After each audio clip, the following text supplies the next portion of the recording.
This is a Headgum podcast. At the 64th Academy Awards, host Billy Crystal made perhaps his most memorable entrance, wheeled onto the stage on a hand truck wearing a straitjacket and muzzle in reference to one of the night's multiple nominees, Jonathan Demme's Silence of the Lambs. As the assembled glitterati roared with delight, Crystal playfully invited star Anthony Hopkins over for dinner, and then quipped, "I look like the goalie for the SAG hockey team." It was a fitting opening for a night that would be dominated by Silence of the Lambs, which went on to win 5 Oscars, including Best Picture. And it capped off a remarkable run for the surprise critical and commercial hit of 1991, which made a pop culture icon out of serial killer Hannibal Lecter. Silence of the Lambs had finished 4th at the box office that year, behind Home Alone and ahead of Crystal's own film, midlife crisis cowboy comedy City Slickers. And while moviegoers were quoting Hannibal the Cannibal's line, "I hate his liver with some fava beans and nice Chianti," another cinematic dining experience of sorts grabbed headlines. A new chain restaurant concept from Robert Earl, who partnered with 90s superstars Arnold Schwarzenegger, Sylvester Stallone, Bruce Willis, and Demi Moore to make the Hollywood equivalent of Hard Rock Cafe. On October 22, 1991, the celebrity restaurant staged a flashy red carpet opening in New York City's Times Square, but the chain ultimately proved a bust at the culinary box office. By 1999, it had declared bankruptcy, a victim of Earl's overly aggressive expansion plans and hubristic decision to launch an IPO. Today, it is down to just 3 locations: Disney Springs in Orlando, Doha, Qatar, and a newly reopened Times Square iteration, which had shuttered during COVID. But with its trademark wall of movie memorabilia swapped out for more cost-efficient immersive video installations, will this be another tepidly received Hollywood requel? This week on Doughboys, live from Headgum, New York, Planet Hollywood.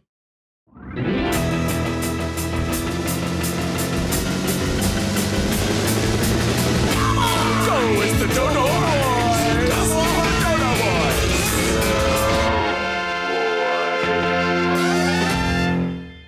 Welcome to Doughboys, the podcast about chain restaurants. I'm Tiger Weiger, along with my co-host, Big Trouble in Little Penis. Jesus. The Spoon Man, Mike Mitchell. Wags. Yeah. I like that movie. Not the fake movie, but I like the actual movie. Great You movie. might like the fake movie. I maybe would like I maybe would like it. Representation matters. I woke up in the middle of the night murmuring this to myself, and I thought maybe it was meant for Mitch. Past Doughboys double guest, Patrick Babbitt sent that in. Patrick. Tisk tisk, Patrick. roastedbirdfuck.com. Wow. Hey, Patrick just had a birthday. Happy birthday, Patrick. Wow. You Yeah. keep track of the birthdays? I keep track of birthdays. Why, of course. Well, after all, he's a birthday boy. That's Mm. true. That's true. Was that the setup? No. Oh, wow, you just pulled that off. Wags. If I you're like it. waking up in the middle of the night murmuring "Big Trouble in Little Penis" to yourself, like, is that podcast? Are you listening to too many podcasts? Is That might like, be is what's that going like on Call with a Patrick. doctor? Yeah, that yeah. Just big trouble in Little Penis. Big trouble in Little Penis. I have a group text with some of my oldest friends who are all big Doughboys fans. Wow. It's one of the things that has helped us continue to stay close over the years. What's it called? Does it have Uh, a cute little name? it's called Bucks Rock Boys. It's my summer camp friends. Summer and camp friends. Summer wow, camp friends. I love this. like basically my oldest, closest friends that I've Wow. stayed continuously in touch with. But Doughboys, especially during the pandemic, was a thing that we could like regularly check in on. And yeah, but if you're looking at your summer camp friends, and then Jason has entered the chat. How scary would that Not be? ideal, Wags? no, yeah. What would he text? I don't know. I don't know. What is he does? Jason doesn't do. It's just shuffling, right? Low. Yeah. That's That noise. yeah. We used to say chi chi chi ka ka ka. Chi chi chi Chi ka chi ka chi ka. ka ka ka. My friend Alejandro in the group text maybe about a year or two ago was like, I want to put forward a theory I've been working on for a long time. I think Mitch's penis being small is a bit. And I was like, what do you mean? And he's like, I keep going back to the story of the dog biting his penis because he thought it was Yes. a dog toy. Yeah. And that makes it sound like there's enough to bite to mistake it. And my response to him was, if it is a bit, he's doing a great job of upholding it in 3 a.m. texts. A 24/7 bit. Private text. One-on-one conversations. Where he seems very insecure. Long night.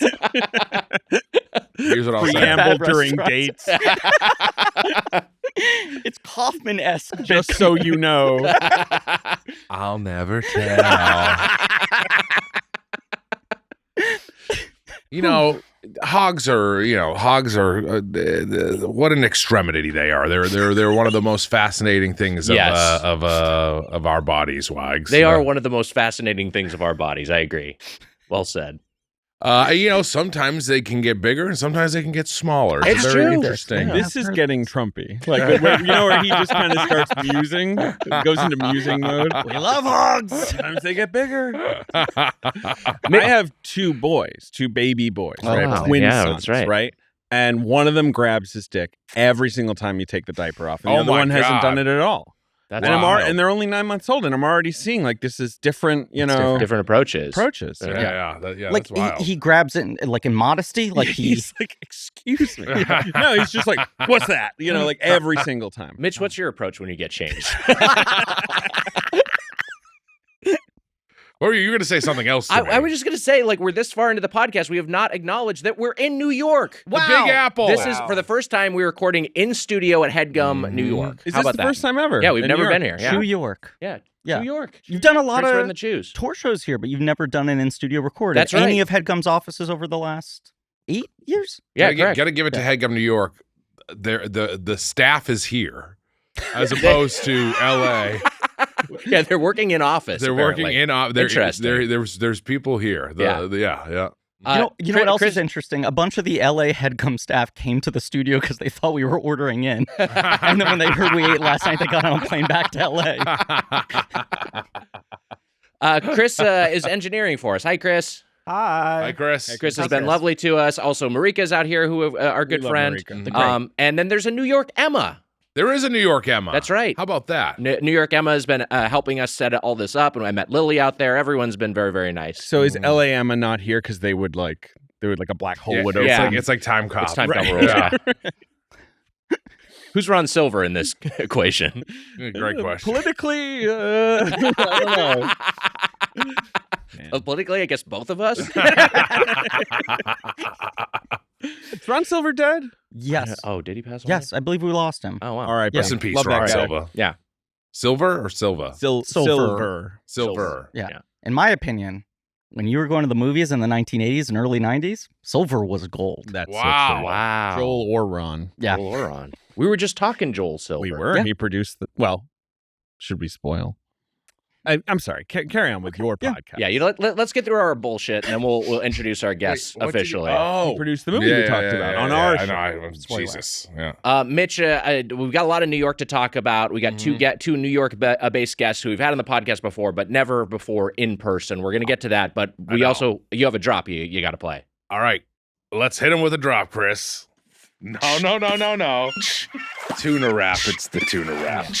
Swimming in the ocean, what do I see? A tuna fish swimming right at me. I cast my line and I reel it in, and now I got a great din. Tuna, lettuce, tomato, onion, vinegar, and oil, pickles. Tuna, the boring ingredients of the wrap. Swimming in the ocean, in the sea. That's a fuck.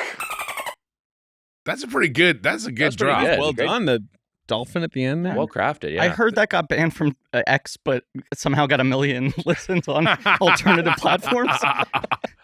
Me and Kanye's new single together. Did that dolphin give you a vacation flashback? It Dolphin certainly squeal? did. I mean, I don't hate dolphins. I swam with them because I liked them so much. Right. But And I think they're quite fond of you. they are very fond of me. That is the truth.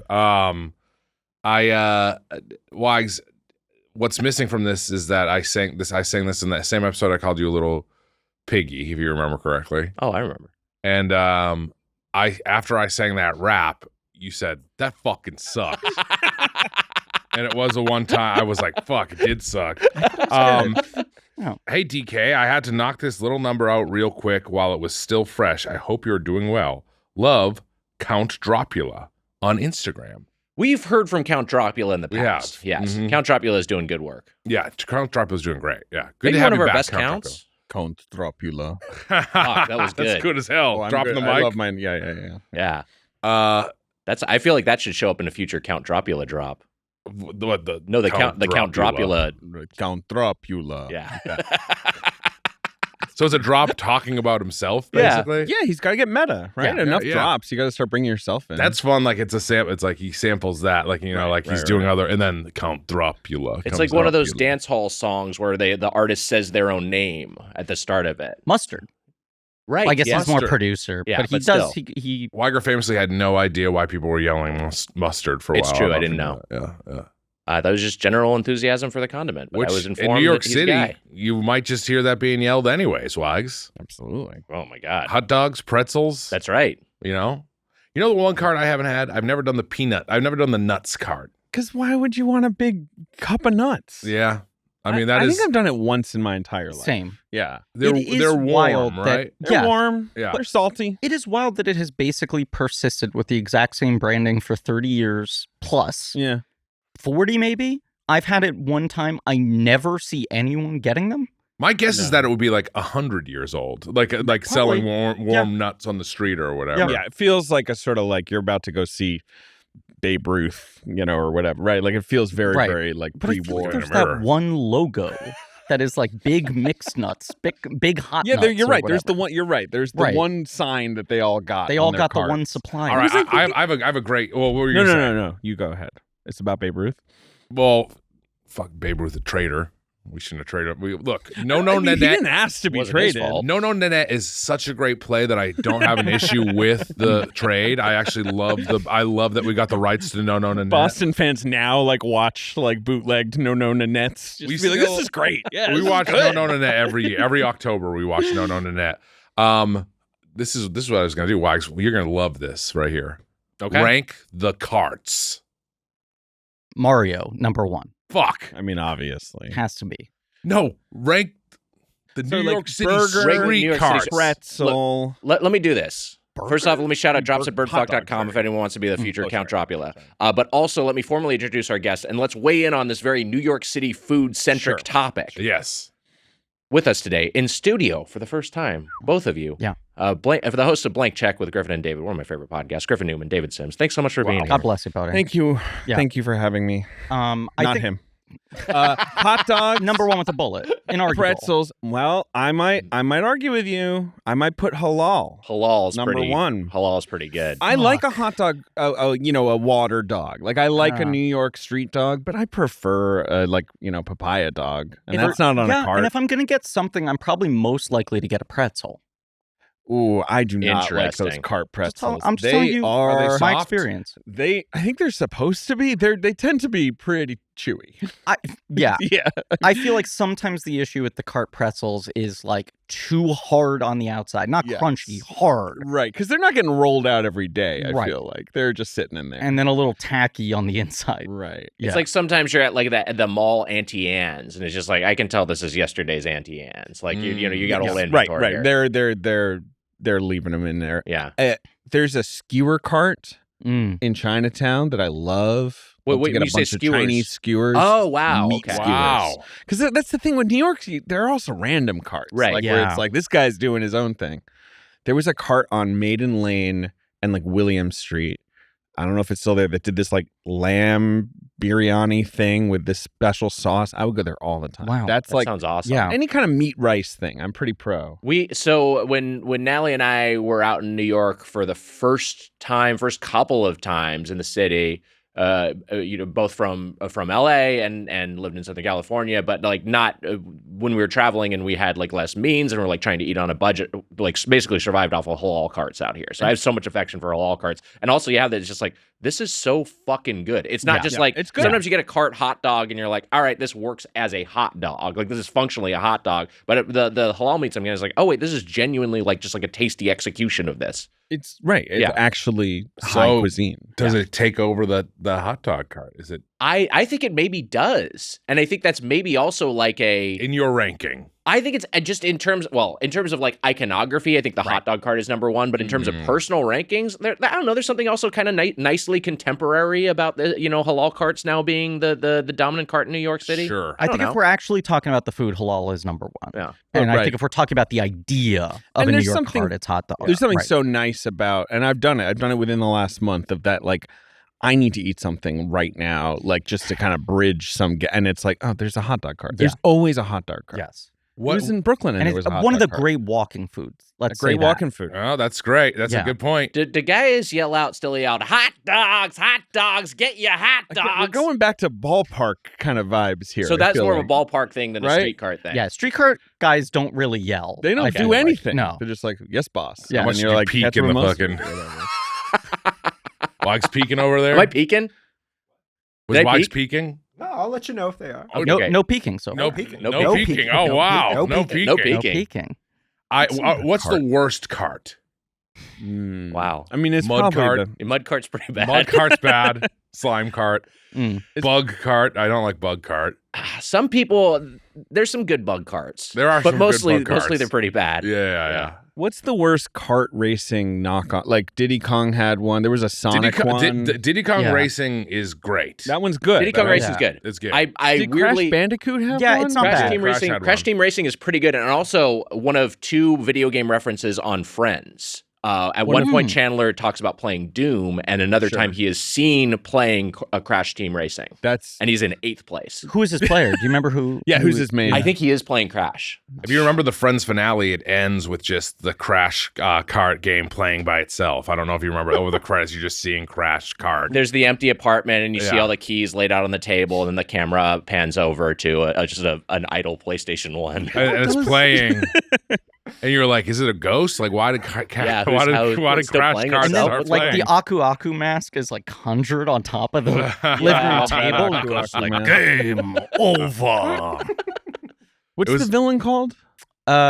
Dr. Neocortex. Yeah. Yeah, there you Neo, go. that's right. yeah, Neocortex. yeah. Crash is my favorite video game franchise. We were talking about this the other Yeah, day. that's That's the so one I have the weird. most nostalgia for. I think like I was a little. It's very much my personality. No, but I Yeah, get. I'm starting to notice some things about you. Hold on. If you were a PlayStation household, this was the best option. What about And Spyro? Rayman? Spyro's- I never hey, cared look, for I like Spyro. Spyro. Rayman is not exclusive to But PlayStation, he was sort of so a I think. PlayStation guy. But I can Abe? see.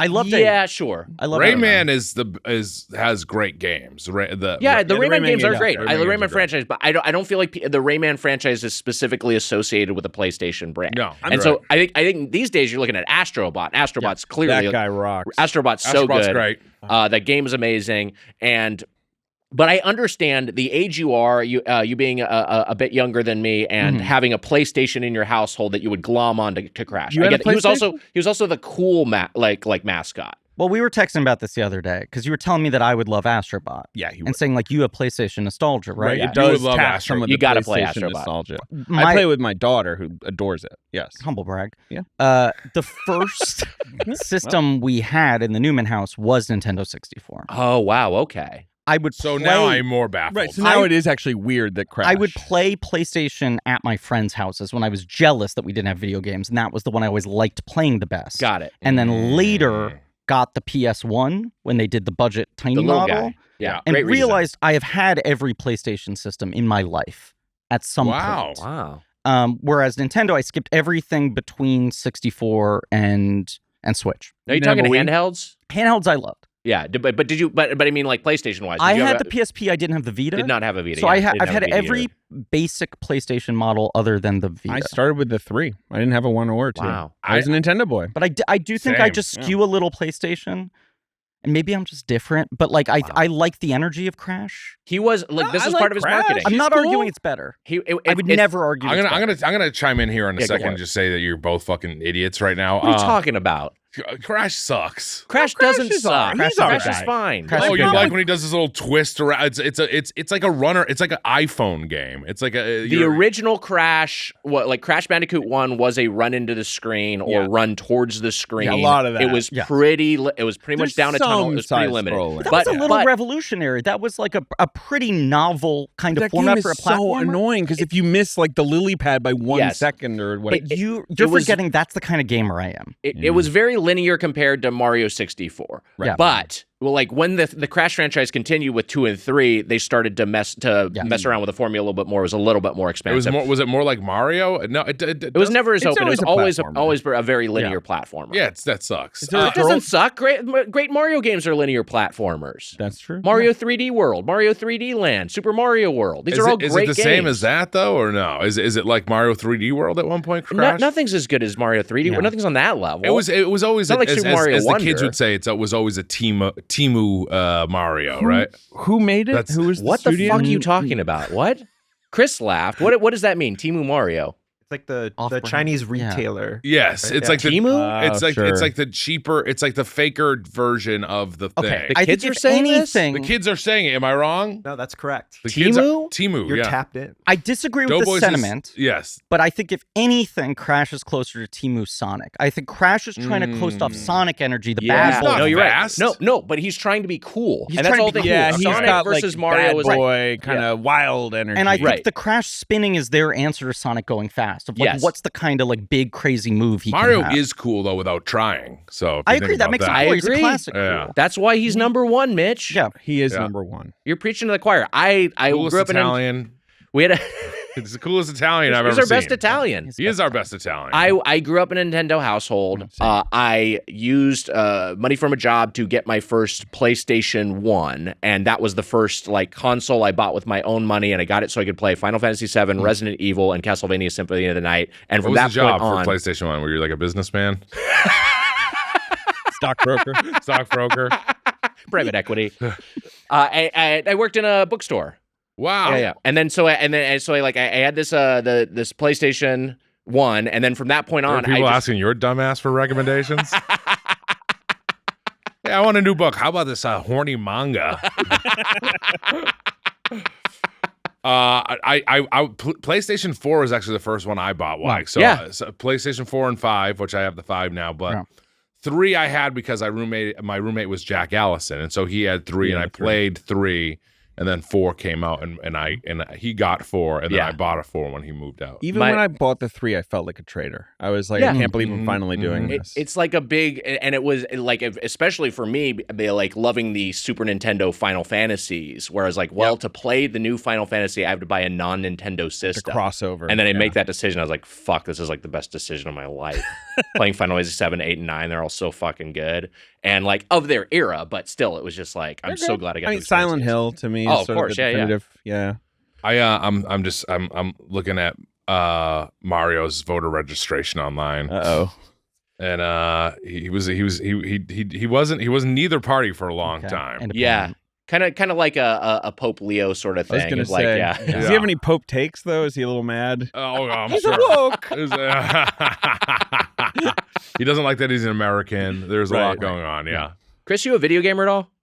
A little bit. Okay. Little bit. Did you have a particular console that in your household growing up? Honestly, very similar to what you guys were talking about. Yeah. Because I grew up with a Super Nintendo. Got it. Way back. Yeah, sure. Because I'm older. That's a great console. And then got a PS1 and played that for Final Fantasy, for Mega Man, all that stuff. Sure. Right.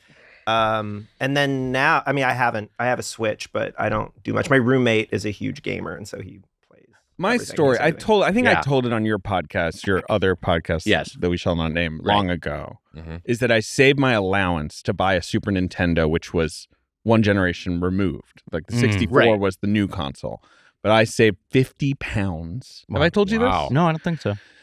And I went to the and because I wasn't allowed to have a console. Yeah. And I was like, I'm going to like a pawn shop to get a Super Nintendo. My mom was like, no, you're not. You're not allowed. And my dad was like, he did it, bro. Like you lost. Like he saved his money. Like like what are you supposed to do? Take his money away? Like and so I had a Super. So I really fought for that Super Nintendo. Like that was a big deal. We were also not allowed to have a console. My mom was like philosophically like, I don't want video games in the house. Same.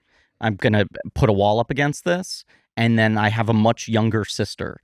And I think they finally let us get a console as like a consolation. Sure. But also sort of like, we might be paying less attention to them for the next 2 years. Yeah, sure. They might need something. We need a third parent. Yeah. We need to let's bring in the 64. But I genuinely feel like if my sister hadn't been born that would not have happened unless we raised the money to buy it ourselves. Went to Cash Converters on Holloway Road. I'll never forget it. It is one of the most important memories of my life. Yeah. What is was Bradley Knoll there?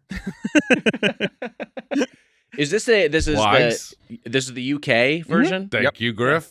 Okay, Yes, it was the there you go. UK, Give me a thumbs up. Thank There we you. go. I want a UK thumbs version, up. so it looks like the Famicom. It's like the Super, but the branding was Super Nintendo, but it looked like the Super Correct. Famicom, the more rounded, Right. sort of, The rounded edges, and then the 4 different colored buttons. 4 colored buttons, and I got Super Mario World, Super Mario All Stars, Cybernator, underrated game. Okay.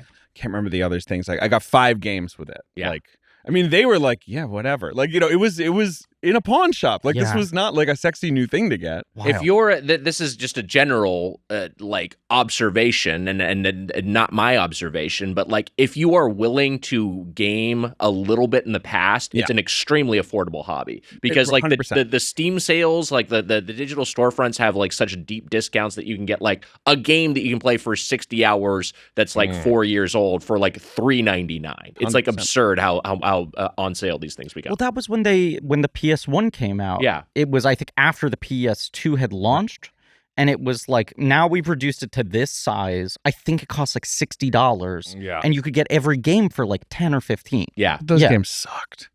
PlayStation 1 sucked. PlayStation 1, the it's like the NES times are so long. Yeah. It was so It's brutal. bad. PlayStation 1 was pretty bad. It's like the 8-bit generation, you know, is versus the 16-bit generation. The 32-bit generation, those first attempts at 3D game designs were like so crude that, you know, a lot of those games are barely playable in a modern Some of them are sense. hard to look at. For sure. Like not even like, oh, they're unpleasant looking. Like your eyes can't really register. Yeah.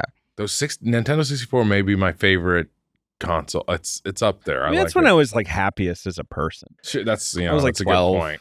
I said Super Mario 64 though you could say is the best Mario. We were talking about this. I'm a world boy, but I love 64. 64 is really. I great. think there's an argument for being the best video game of all time. Now, I'm an idiot who has bad taste in games. Yeah.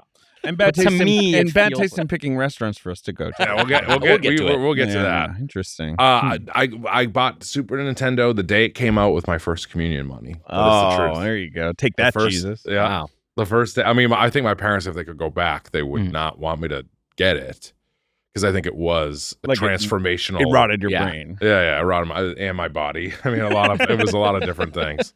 But yeah, the first day, I went to Child World. Wow. Which sounds like you Okay, probably want to go there.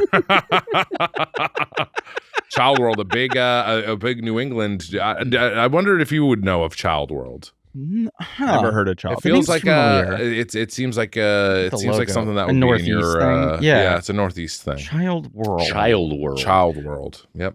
And got my Super Nintendo. Wow. Weird. I just Googled it, and the only match I got was Jeffrey Jones's current residence.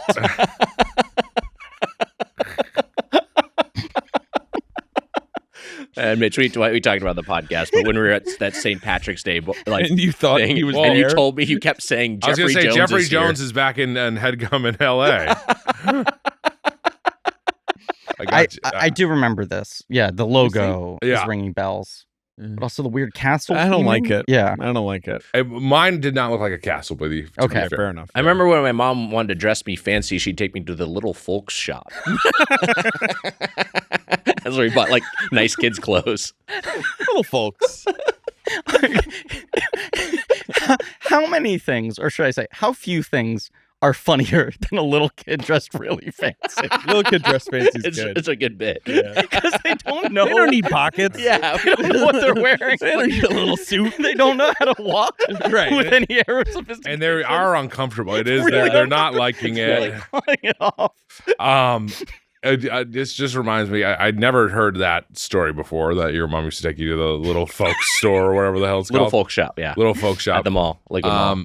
But also you told a story yesterday. I won't say his name, but you had an old friend that did. Can you just say what your friend's job used to be? You can say what your I friend's. can't remember what the story was. Your friend's job who made good money. Oh, yeah. No, I had a... He may listen to the podcast. I won't dox him. Yeah, it's saying don't dox him. It's very but funny. though. I He was had like the dad in Beetlejuice.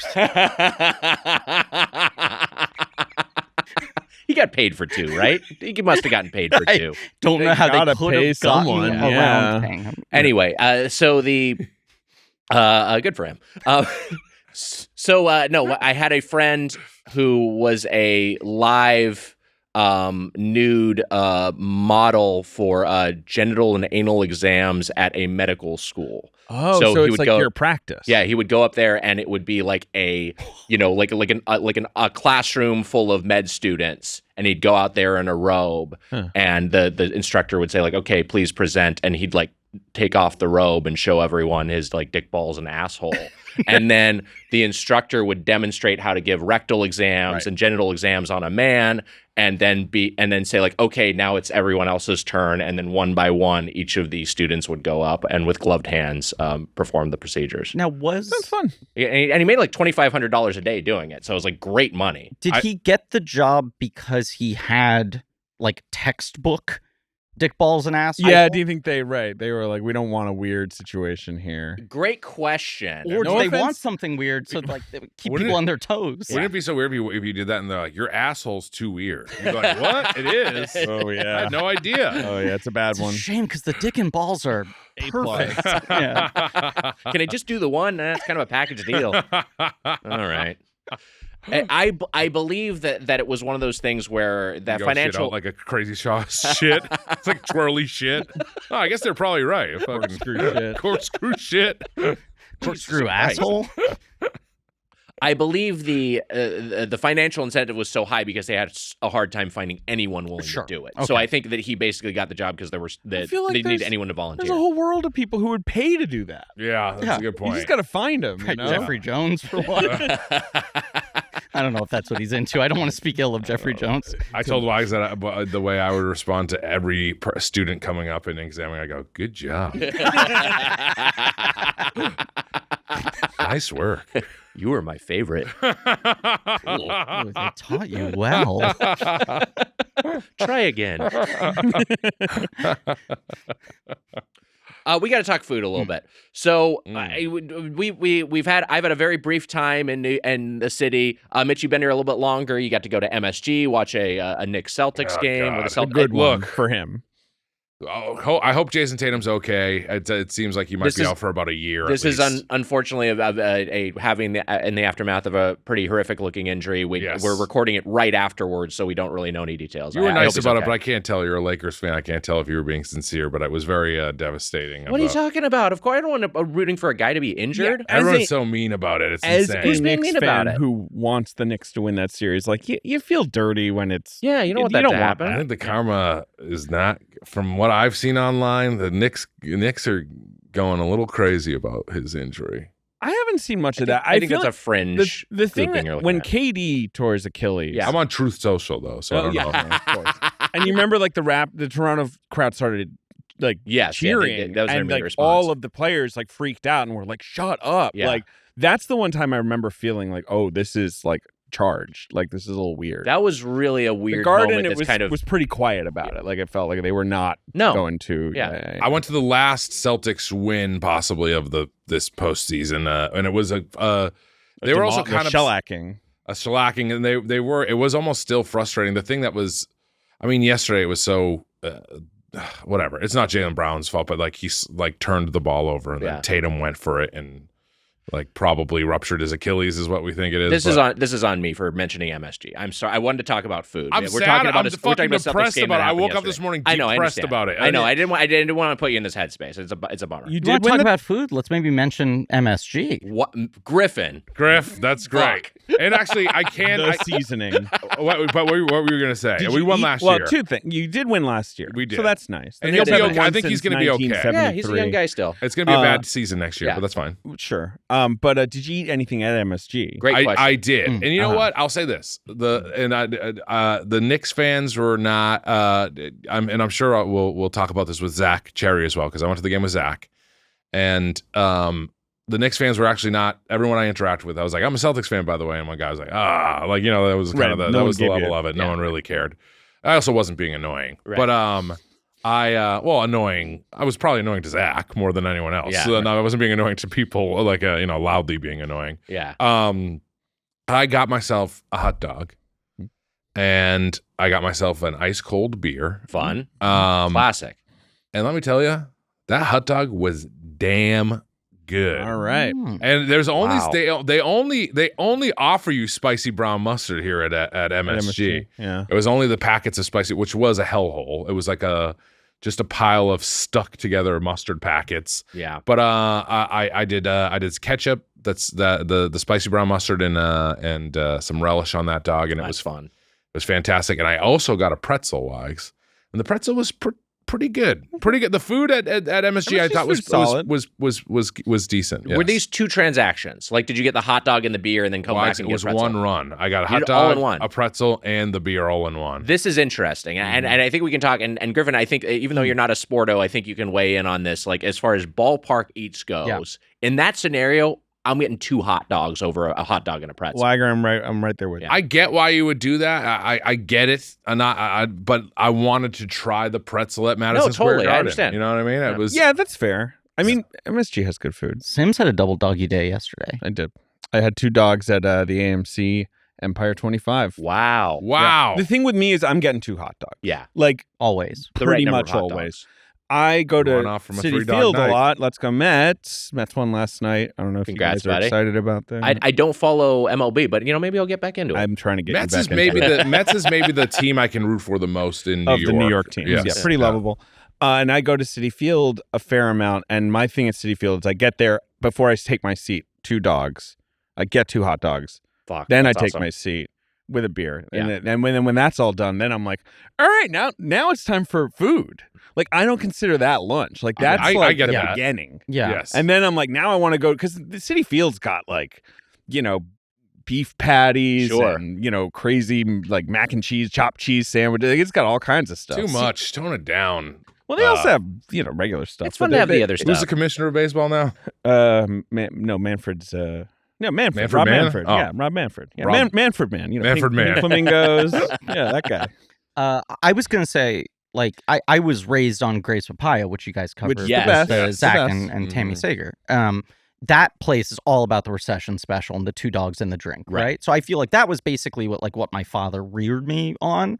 And yet, if I'm at like an MSG, any sort of stadium for any sort of event, I think I go 1 dog because I want to leave the space to try out other things. That makes sense. A Hot place dogs like don't that take has up a space for me. cornucopia of options. Yes, Yeah. right. Yeah, I Hot wanna dog is not a explore. real. I Right. can't have a real dinner. Like No, no, Hot no. dogs to me are 0 calories. I'm just like, that was Right. just Well, for that's my scientific enjoyment. fact. Yeah. I would when I would eat hot dogs as a meal. This is like when I first moved to LA, and I would like get like hot dogs to boil. Actually, I did in college too a little bit, but I would get turkey dogs to try to be a little Sure, bit very healthier. healthy. And then I would boil them in. I'd boil them in beer. I would do beer boiled. Very turkey dog. healthy. a beer boiled turkey dog, and on wheat buns. This is like a All right, very. we're back to it's- 0 calories. This is like it is like disgusting. And then I would do a turkey chili as well. So I'd have 2 dogs and a turkey chili. Fuck, I would love be a my chili meal. dog. And that's the way it became a meal. Is like I needed the extra. You said you love a turkey dog? No, I love a Chili chili dog. dog. Oh, chili dog. Yeah. But the chili was like what made it Hot dogs so much. seem like a meal. But I'll say this. I mean, I agree with you. Just having a hot dog that's like whatever. It is to me like eating an apple, which I know Nope, that's not. I completely agree with It's I you. the get what you're same saying. thing. I get what you're saying. It feels like a snack. Yeah. I don't know if this is still true, but England, where I lived for many years, has no hot dog. They do not. They have sausages. They've got other tubed meats. Bangers. Mitch, we recently talked with Libya and Charlotte about this, about how they have the sausage roll over there. It's Yeah, very which- different. which I They have love. sausages, but they don't really have proper hot dogs. And so I really think I'm still making up for the 13 years I spent in the UK. Like, I'm still like, Right. hot dogs are just, I'm adding to a total, that I didn't get to use when I was a kid. Me too. Apparently, I'm entitled. Yeah. I don't know what time I'm making up for, but hot dogs are a great American. Come They're on, the best. yeah. No? are they the great American? Are they the great American food? I guess burgers maybe just beats it, right? But hamburger is. I know it's a German Hot dog, burger is that number one. There's a case for pizza. Pizza being a pretty recent entry into the American canon, but Yeah. relative But is to its pizza history, but does Italy get to claim pizza? they do. that's the other thing. Yeah. But the American pizza is a different thing. But you could argue that we modified the burger and the hot dog more from their origins than the pizza. That's a great point. If we're reducing this to like the simplest cartoon avatar, Yeah. if you're speaking in like, emojis, yeah. Mhm. like an American hot dog, an American cheeseburger, are like distinct things That's versus true. American I'm going to slice respond of to that. pizza. Fire emoji. Wow. If we're speaking in emojis. We're speaking in emoji. Yeah. Toss a 100 on there. If you see like an emoji pizza, you're not like, oh, is that like Neapolitan style? Do you know what I'm saying? Yeah, I get what you're saying. Yeah. Yeah, but it's you a know, classic something slice. eggplant emoji. Yeah. Oh, getting hot and heavy. I mean, for you, it's more like grape emoji. Well, or it's emoji size, like the Yeah, right, actual right. size. Right. It's the actual. Right. I'm gonna just go flat out say I do not have an emoji sized dick. My dick is not emoji sized. Right. It's fire. I think, yeah. We're about 40 minutes in. Okay, great. Right Thanks. now. Fantastic. Okay, this is a great moment. Sorry to interrupt. Just one quick thing. If you can keep your iPad down, it's kind of blocking his shot. Which shot? His shot, like the two shots sometimes. Wait, let me see. You're blocking my shot. You see piece it of right shit. there. Oh, we're seeing it there? Yeah. Okay, So great. just keeping your laugh. Here? Sorry Wait, to oh, interrupt. No, Yeah. this is great. Wait, hold on. Let me see. Keep it like there. This. Okay, great. I'm gonna keep all this in. I'm going to. So what I'm doing right now for people who are just listening to the audio feed is I'm trying to find the right level to where I can bring my iPad to have it not intrude onto the shot. I have a right caveat. here looks, right here looks good. But if I go up here, oh, it's in. If it's a full screen eggplant It's emoji, in. then we It's might out. be So like right here. wise. Yeah. If it's a full screen eggplant emoji, we might be talking ballpark for me. I've taken up a whole phone screen. I'm saying if it was a full screen eggplant emoji. That's what I mean. Taking up the entire phone screen. Yeah. Then we're now we're more in the neighborhood. But you also have a Motorola Razr. The phone from Zoolander. Well, hey, I'm gonna say this. After I left Madison Square Garden, Yeah. I went to a pizza place and You went to a good one. Zach, which cherry had been, pick. which a cherry pick, Mm-hmm. which had been recommended by Josh Frankel, Wow. who we can say now. Can we say that now? Wait, has it been announced? I mean, Well, I'm thinking the chronology. No, this will be out after the tour. Yeah, we can announce. Of course we can mention it. Yeah. who works on the Doughboys Comic? Yeah, publishing the Mhm. Doughboys Comic. He recommended the spot, and we went to New York Pizzeria Suprema. NY Pizza Pizza NY Suprema, Pizza I think Suprema, is what it's yeah, called. It's yeah. a great slice shop. I'm just realizing we were talking early Child World and then Little Folk Shop, and the URL to get our comic is brkids.com. That is right. So again, that is check right. out brkids.com. Check out brkids.com. Pre-order the comic. I had a great two slices at What'd you get? I hadn't eaten. The game was at 3:30. Wags was making fun of me because I didn't eat until I got to the game. I wasn't making fun of you. I was concerned about my friend. I feel like you gotta try to get some food in got your up body a late. little bit earlier. I got up. I came into New York City on LA time at like Right. 1 a.m. and I Yeah, didn't sure. go to and I had a headache and I stayed up till like 4. So it's basically a noon meal for you, but Yeah, it seems yeah. later than it. What did it you seems later do for your first like, bite of food? staying up till 4? Checking that Hilton on demand menu. Like, what I was doing stuff. You're jacking off to the Hilton in-room porno.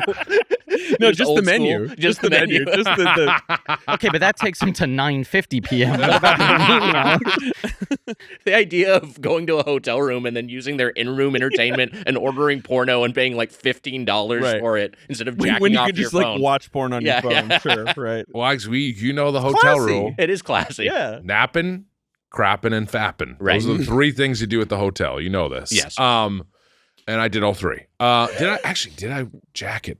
Did I jack off? Did I jack off? Did I jack off? Oh yeah. Well, It's like a King James Bible. No, I'm sorry. That's not nice of me. if you want to go to room 428 to see which pages are sticky in the Bible, Jesus Christ. let's just say it might be Adam and Eve. Imagine if the new Pope heard all this. He would be fine with it. He knows that I'm a jester. Do you think I'm just gonna say I don't like that he's like, hello, how are you doing? Right. Like I need him to be like, Yes. Right. in like Yeah. a language. Hope it I'm up like, a little bit. Is that Latin or Italian? I don't even know Yeah. what's going on. That's He what the is Pope should be like. making I it agree. really hard for us to make fun of him. That's the Yeah. core issue. He's here. just like, hi, I think poor people should be helped out. And I'm like, Yeah, fine, cool. He's that's fine. Yeah, he's taking the fun out of it for us. But I'm gonna say be like stooped over in some golden chair. Being he's kind of young. The Pope today, right? He's younger too. He's spry, pretty young 69. 69 years old. All right. Okay. Okay, maybe I'm liking this guy. There must be a little bit from the Italian perspective of like we get to make fun of like an American guy, right? As opposed to like always being made fun of. You think in Italy they'll be? I think so. I think they're I'm American. Like they're doing some sort of wow. Hey, burgers and fries. Having grown up in Europe, that is, if you're like, I'm from America, they're like, hey, burgers and fries. Like that's what they associate with us. I think I wouldn't. I'd be like, yeah, what? Yeah, let's do it. Yeah. You got some? I went to my mom is from France, and family vacation. I went to a high school party in France, and these two guys, these like hunky alpha French teenagers, came up to me and they were like, "Hey, you are an American? We heard that there's an American here." And I was like, "Yeah." I go, "Where are you from?" And I went, "New York." And they went, "New York? You don't sound like you're from New York." And I said, "What does a New Yorker sound like?" And they went, more like, "Hey there, how's it going?" I'm a Texas oil man. But like went into that voice perfect. Hey there, how's it going?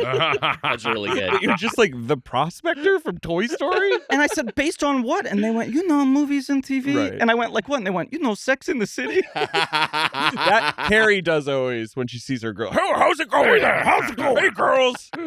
Hey, Mr. Big, how's it going? Pan. My new boyfriend's cum tastes funny. He's got some funny taste in spunk. Yeah. Is that Justin Theroux or Bobby? No, it's Bobby Cannavale. Bobby Cannavale has the weird got the taste funky in cum. spunk. In Sex and the City. Yeah. The Pope should. Well, never mind. The Pope should weigh in on what I just said. Yeah. I think because the popes are celibate, right? Yeah.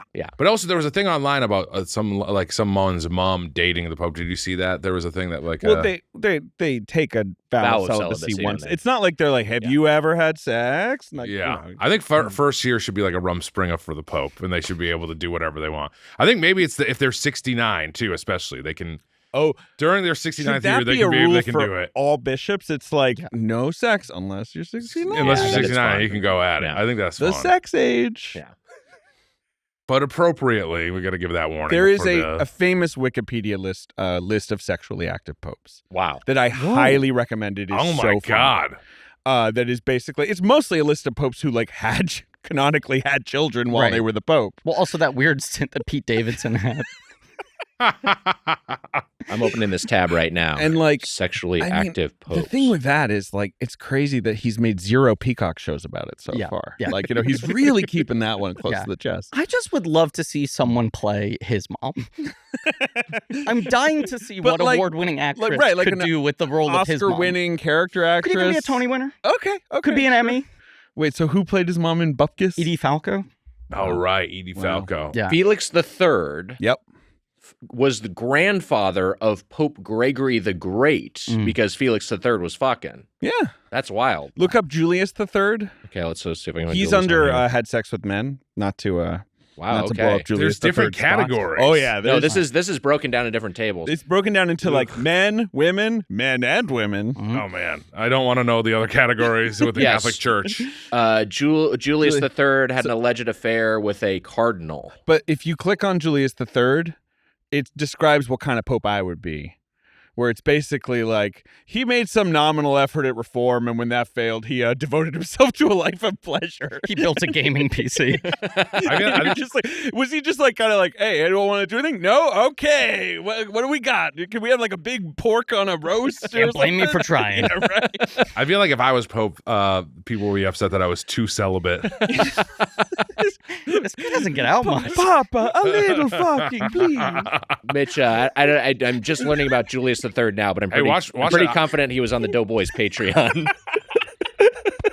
This guy's the Platinum Play Club for sure. That guy's definitely a Platinum Play Club. Posting on the Discord. Careful where your iPad is. Remember your iPad levels. Oh, was it too high? Fuck, idiot. Here's the thing. They showed the picture of the Pope. This is now old news, but they showed Leo the 14th. They showed picture of Pope Leo, who was just when we were in Times Square. Pope Leo just was on the billboard and it was he just had a poster. Yeah. I think it's a show maybe. But he's there's a picture got of a Hulu original. If you're Pope, you get a Hulu original. There's a picture of him at a White Sox game. Yes, he was at the World Series. He's at the World Series, and it's so disappointing because they're in the picture. It's like a big fat guy, and I was like, that big fat American guy is the Pope, and then it's like, no, it's the slim guy behind him, the kind of learned-looking guy with glasses. Yeah, not the dude as with fun. the kind of popey vibe. Right. It was like a big Chicago fat guy. It was. I was like, this guy fucking rules. This is our Pope. And then, as Susser said, deep dish communion wafers. Yeah. There was a lot of, there was a lot of fun stuff that we were saying. Yeah. The Pope, with a lot The of Pope. We don't need to we don't have to we can do a little bit of it, Okay. but I don't know, something with the French, whatever the dip is, the Chicago dip. Right. I need hands. I need fucking hands. Yeah, they dip the wafer. They drag it through the garden. Wet or whatever. Hot I don't dogs earlier. Probably some of those taken down a couple Chicago the style bean. dogs. Something with the bean. Something The with bean. He blessed the bean. Kind of the golden age of crime. Is there anything there? Do we put him in a pinstripe suit with a Tommy gun? Oh, like Yeah, kind of it a could be, Capone Does thing? that feel insensitive? I'm just trying to think about There's the the Oh, Chicago having the story. Pope with the Tommy gun, does that feel insensitive? Maybe the Tommy gun shoots out holy water, though. That's fun. That's kind of fun. There's the The Chicago. bean should get moved to the Vatican. Being moved to the Vatican. There was the Chicago Bulls intro. All right, the Alan Parsons Project. The Alan Parsons Project. So maybe it's like, your Chicago Pope. That's You good. do That something is like that. good. He was a member of Steppenwolf Theater. Yeah, that's another one you could do. Can you imagine Absolutely if they that. were transporting the bean over to the Vatican and then they dropped it in the ocean? Yes. I just thinking about how mia! sad. That's fucking insane. Mitch, I truly can't even imagine. I'm sorry, I know. But if you dropped the bean, Well, they shouldn't have tried to chain it to an Apache helicopter like they were doing Operation Dumbo Drop. They should have put it on a proper barge. I agree. Operation Bean Drop. I also like that the bean transportation crew is Italian. from the Vatican. Oh, careful. The bean. Let me take a bite. Go on a bite of the bean. It's so shiny and tasty. You know when I said like how few things are funnier than a little kid dressed up in fancy clothes? Yeah. You know it's one of the only things that's above it? What's The that? cartoons used to depict a really like poor person, like a hobo or something, slicing a bean. Yeah, that's good. Really good The joke. bean slice is A really little, good. like a faint sliver Right. of And there was like bean, zither yeah. music. Like, The cartoon poverty joke I always liked is a guy opening his wallet and then a single fly buzzes really out. fun. That's The really moth. good. That is really good. funny. You know what? Bring back the barrel. Yeah, the barrel is When great. The people barrel lose is their trap. money, they We gotta need wear more. the barrel. We need more hobos. That feels like a Trump thing too, where he's like, I think homeless people should be hobos. They should have a bindle. Right? Like he just wants everything to be like he wants Alcatraz back, right? He wants it to be older. New York NY Pizza Suprema, whatever great the spot. hell Yeah, the name To me, is. that is the only problem with that place is it's a little pricey because it's by Penn Station. It's got the It's location. so funny because I surcharge. didn't even think of No, the it's price not- was like whatever. It was like $12. right. Or It's not something. that much. Yeah. It's Yeah. but For a slice? I got a slice of cheese pizza, which was fantastic. Mhm. And then I got a slice of a Fra Diavolo, Okay, got it. which is it was a Yeah. pepperoni and spicy sauce, Sure, basically sure. square slice. Both really, really, really good, and a small Coke. I also Fun. feel like their slices are pretty hearty. Or yeah, fairly they large. have a sort of a Oh, for sure. I had the hot dog pretzel and those two, and I was done for that was it. Yeah. That was my day.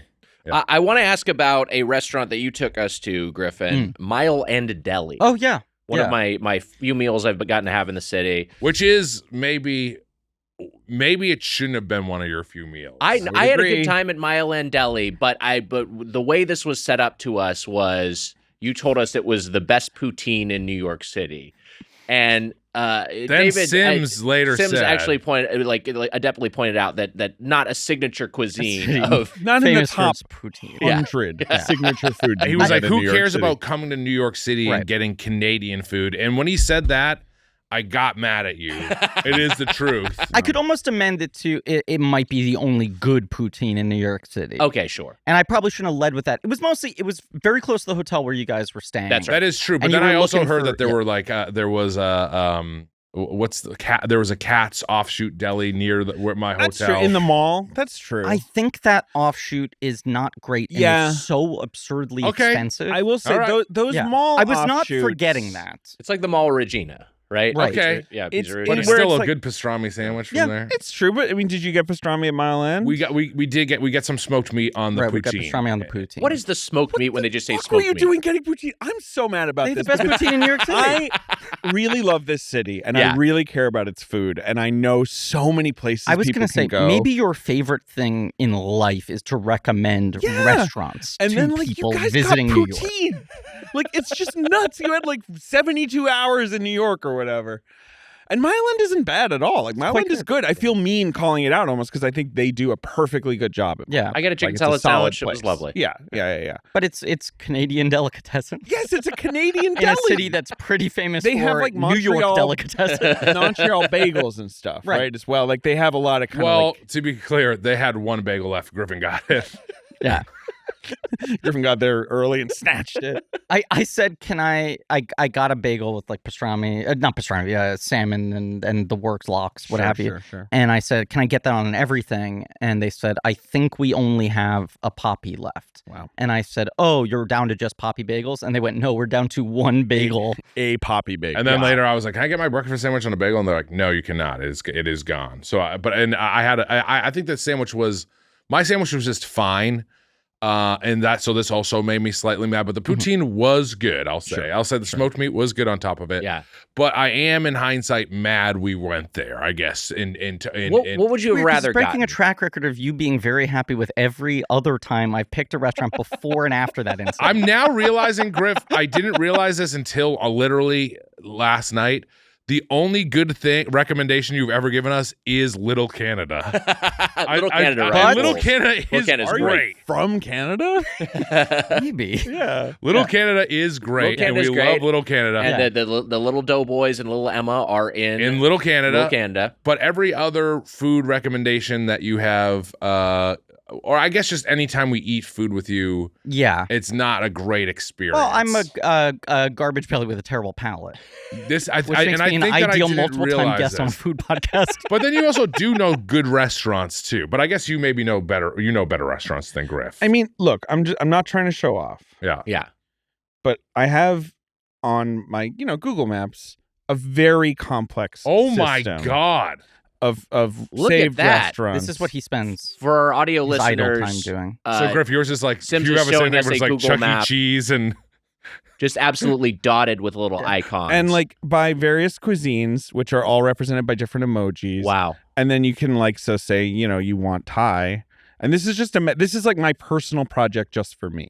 That's great. It's not like, but like if you want Thai, then like there's all the Thai places I've written down. You should be able to send all that. I mean, maybe you can, but that's maybe you can. I don't know. I've been waiting for like a truly sort of like focused app that can do this for you. There's an app I use called Belly that's like not bad. It's kind of like a restaurant recommendation app.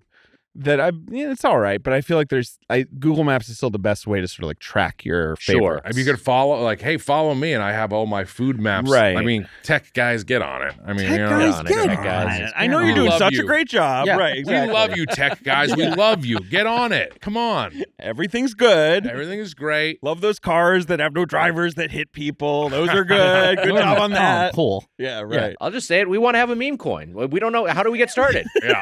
Because we can make a bunch of money off of that thing. We reached out to Haley Welsh to hop to a girl. I was going to say, Let's get her in here. You guys are always threatening to end the podcast. If you want to do that, start a meme coin. Yeah, right. That seems to be the quickest way. Great point.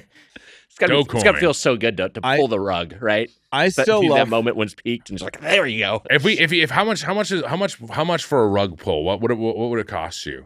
If we're gonna we're gonna tarnish our brand, both the Doughboys brand and us as individuals. I guess. Us as individuals. That is so because there's no way. It for me. I can't be an actor ever again. You're so strongly associated. I mean, you could be an actor in some things. It'd be like when Chet Hayes shows up in a movie, and you're like, he's pretty good in this, but it's kind of weird that Chet Hayes is in this, right? Like people will keep thinking about how the Doughboys ended. So this is like a career-altering cash grab. Like what would be the threshold for that? I think it'd have to be pretty high. I think it would have to be high. I'd also would not 10,000. feel. I will. Yeah, 10,000. 10,000. Yeah. I'd maybe do it for 6,000.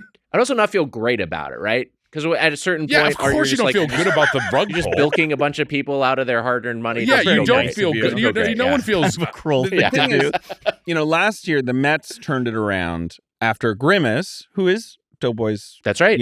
discussion coded. threw out the first pitch. Right, this was a whole thing where Grimace threw out the first pitch. The Mets have been doing really bad. And everyone was like, fucking Grimace. Like, right. At the time, everyone was like, this is just pitiful. Like, and then the Mets got really good. So then everyone was like, it was Grimace that did it. But Hawk Tua threw out a first pitch right after Grimace. Wow. So I consider her part of the same continuum of good luck for the New York Mets. That's wild. So I don't care how many meme coins she's. I'm pro Hawk Tua. Did she spit on that thing, the baseball? Now that's illegal. No, that's right. Yeah, no spitball. Yeah, you're right. Hawk Tua could not play in the major leagues. No. I just want to because I don't want to seem like we were shitting on Mile End Deli where we did have a lovely meal. We did. The note is taken. It was with a limited time in New York City, but I had no problem with it. We ran into some old friends on the way too. I won't say I won't say who they were, but but I knew that what I had in store for you gentlemen was one of the most New York restaurants. That evening for dinner. It took the pressure off of the brunch recommendation. But before we dig into Planet Hollywood, which we have much to say about, Sims, I did want to give you a chance to, if you were going to throw out some proper recs, like some non-Griffin recs for. When are you going to throw out the first pitch of the Mets game? Oh, get me out there. Great question. I'm so good at throwing baseballs too, so I wouldn't humiliate myself at all. Not as good as George W., the best first pitcher in the world. I stood up and saluted. Yeah. I watch it all the time. It was wow. There's got to be people who do that. Like, I still watch him throwing that pitch. Throwing first pitches, he's dodging shoes. Choking on pretzels. I think him dodging the shoe is one of his better moments. I fully agree. Because those are maybe his top two things he did. He's cut his head on a fucking swivel. Yeah. He's in Iraq. Like, he's not like in America. Some guy's throwing something at him and he's not like, he's just like, okay, all right. Like he just takes the dodge. The guy who threw the shoes was very cool. It's cool that someone threw shoes at him. I love that guy too. Love that guy, but it was impressive. But can I quickly say something? Yeah. You're at a Doughboys live show. Don't throw the shoe at us, please. we don't appreciate. Don't throw shoes at us. Then I might smell. Now, what if Random Task is in the audience? Land in my face? Oh, Random Task. Random That's Task. True. Random task. We don't have to worry about Random Task. Random Task is behind bars in prison. Both, I think, in canon and out of canonically and non-canonically. He is a convicted murderer. He is a convicted murderer. Nick, my whole thing is like people are like, what should I do? And I'm just like, what do you want? I don't mean like like specifically, but like there's so many vibes of do you want to give us some parameters? Grab and go? Right. Do you want to sit down? Right. Totally you know what I mean? So we were going to do an early meal. Think about that. It's 11 a.m. In that area? Here's what I would say. There is great Chinese food in LA, but it is kind of on the east side. You kind of have to go to Alhambra, Monterey Park. Well, it's a little bit removed from the city, whereas I feel like in New York City, you're a little bit more on top of really good Chinese There's options. fantastic Chinese food everywhere. But that's a good point. It's like, I'm not going to recommend Mexican food to you. Right. You get plenty of that. Mm-hmm. You probably get good Chinese food, good Korean food. I'm trying to think of like what good LA food, great Thai food. LA is kind of loaded on certain fronts, but what's LA lacking? I mean, the obvious thing is bagels, right. A good slice joint. There's good pizza out there. Right, that's the thing. I probably would have sent you to a pizza place. I mean, possibly Foscati, Griffin, around there. Yeah, that would have rocked. Wait, what's up with Foscati? It's just one of those places where they're like, "Fuck you." And it's a gentleman's slice joint. Yeah. That has where they're just like, we've changed nothing since like Eisenhower was president. And you're like, good. That sounds great. Yeah. I just nice, thin, crispy. Like, I love that place. I love the Montague Diner around there. That's a new entry.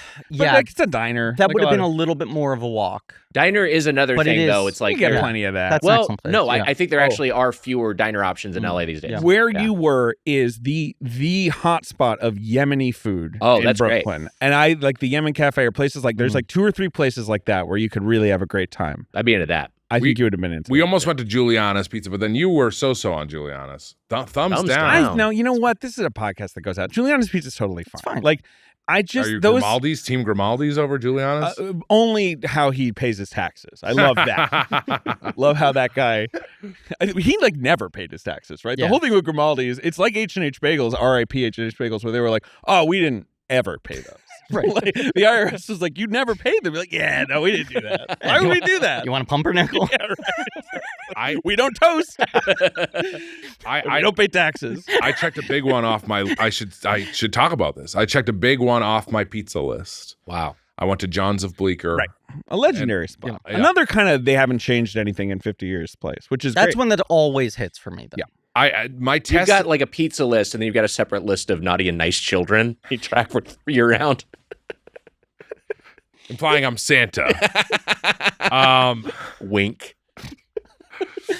I have pizza. I have two different pizza lists. Yeah. Comet Ping Pong is at the top of the other one, and then this one is all the places to storm. There's a lot of New York spots on there that I have not hit up, and I did not do Lucali. I still did not do it on this trip. Lucali, you have to get there around 3:30. Wait in line to put your name down, and then you put your name down for like 7. It's a whole build a day ordeal. around it. It's a pain in the ass. Sure. It's very, very good. To be clear, is it better to go on like a Monday? Does that work? I think it's better on a weekday for sure. But although you have to be unbelievably lucky to actually like get in quickly, even on a you slower probably day. have to basically budget an entire sort of afternoon and evening. Right. Then a place like Totano's. I think Totano's is like close to closing. The last time I went there, I know I've been recommending that one to you. Yeah, down in Coney Island. Yeah, I went there with my daughter after we went to the aquarium, which is in Coney Island. Fun. And like it opens at noon or whatever. It was raining, and I showed up there with my daughter, like in a stroller. And I think her name's Cookie, the owner of Totano's, who's a slightly grumpy lady, shows up and she's like, "Hey." And I'm like, "Can I get a pizza?" And she's like, "We're only doing takeout." And I was like, "Can I come in the store? It's raining. Like, I'm cold." And she like looks at my daughter and she's like, "Fine." Like, that's the vibe. Wow. I mean, but it was good. Yeah. It was a good pizza. I really thought John's of Bleecker was a great. I got a cheese pizza, and I usually get large, but I got the smaller one and it was still very good. Nice crispiness to it.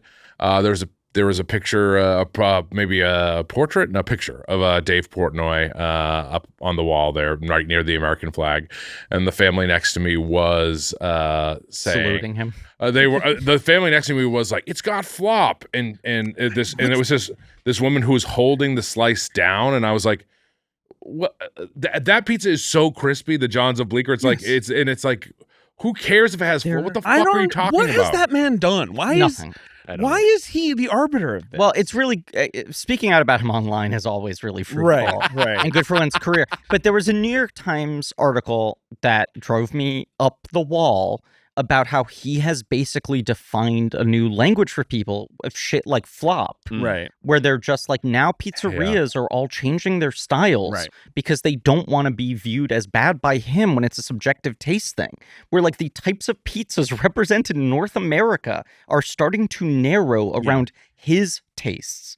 And like some of it's visual, like a lot of it's visual, like the way he talks about like flop or char on the bottom and all this sort of shit where it's like, I like the fucking variety of pizza.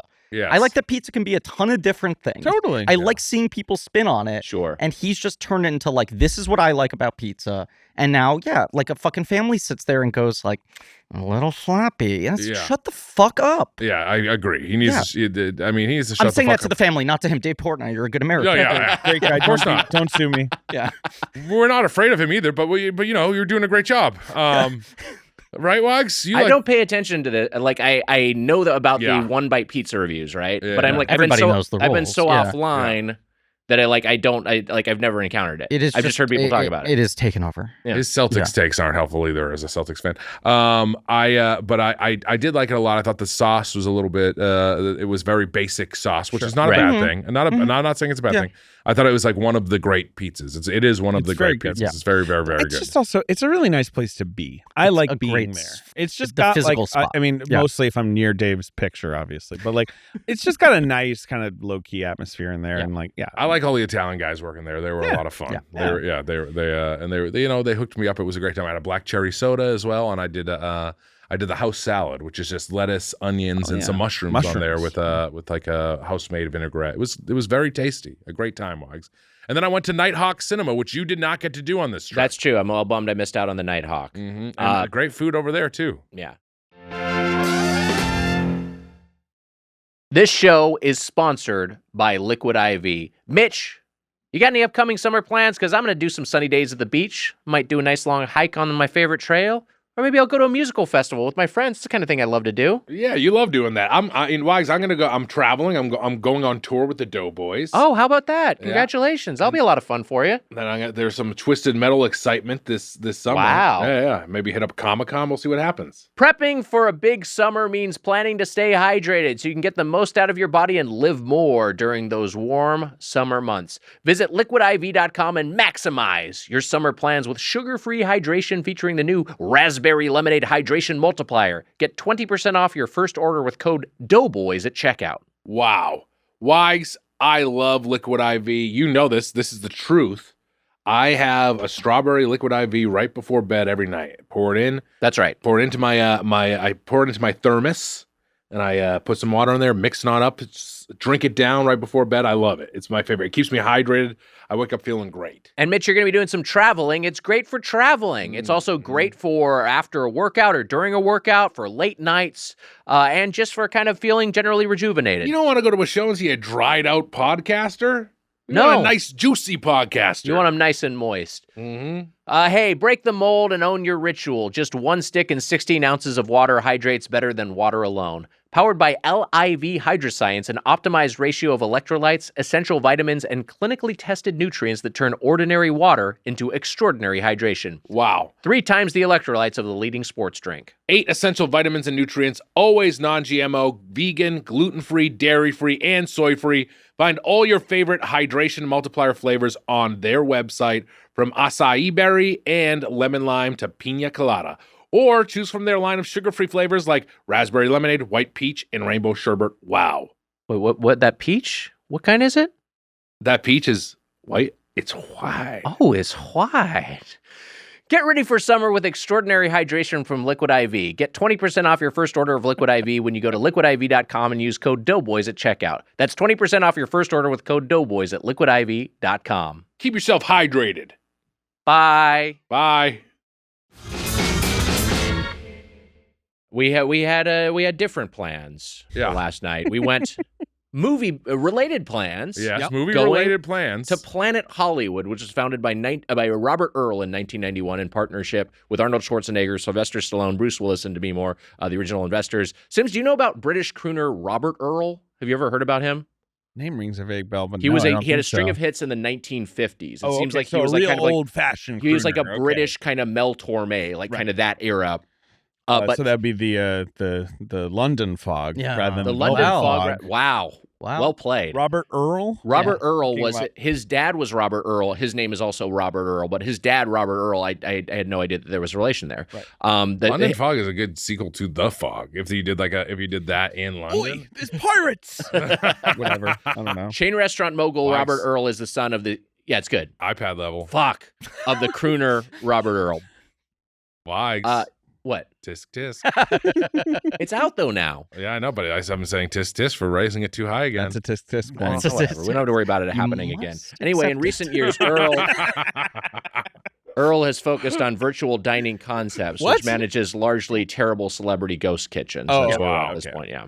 But is he involved with this relaunch? Yeah, he is. He is very much involved in this one. Well, he did a great job. Salute to him.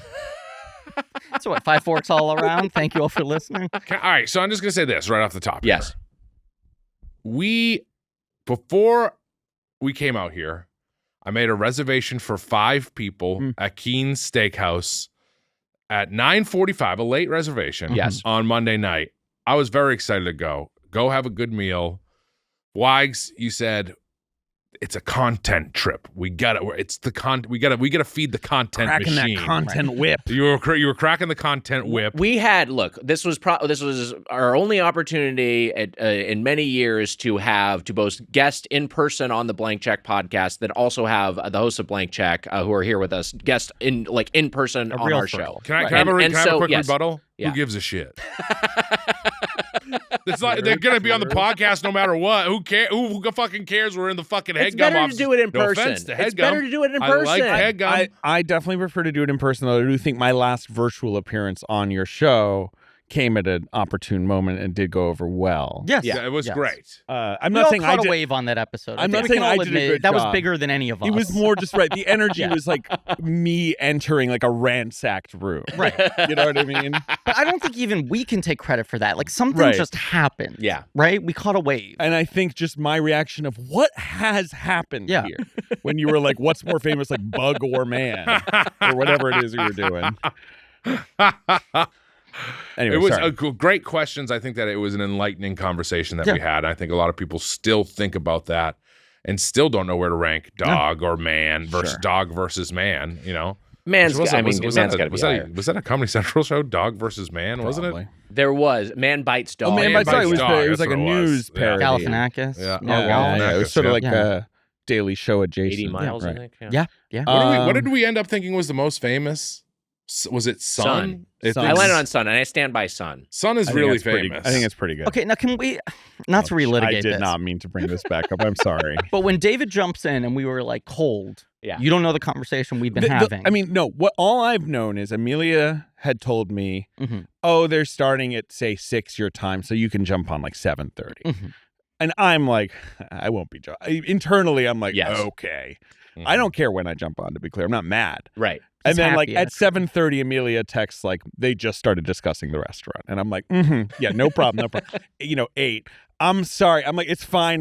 9. I think we're getting close. Like it's just.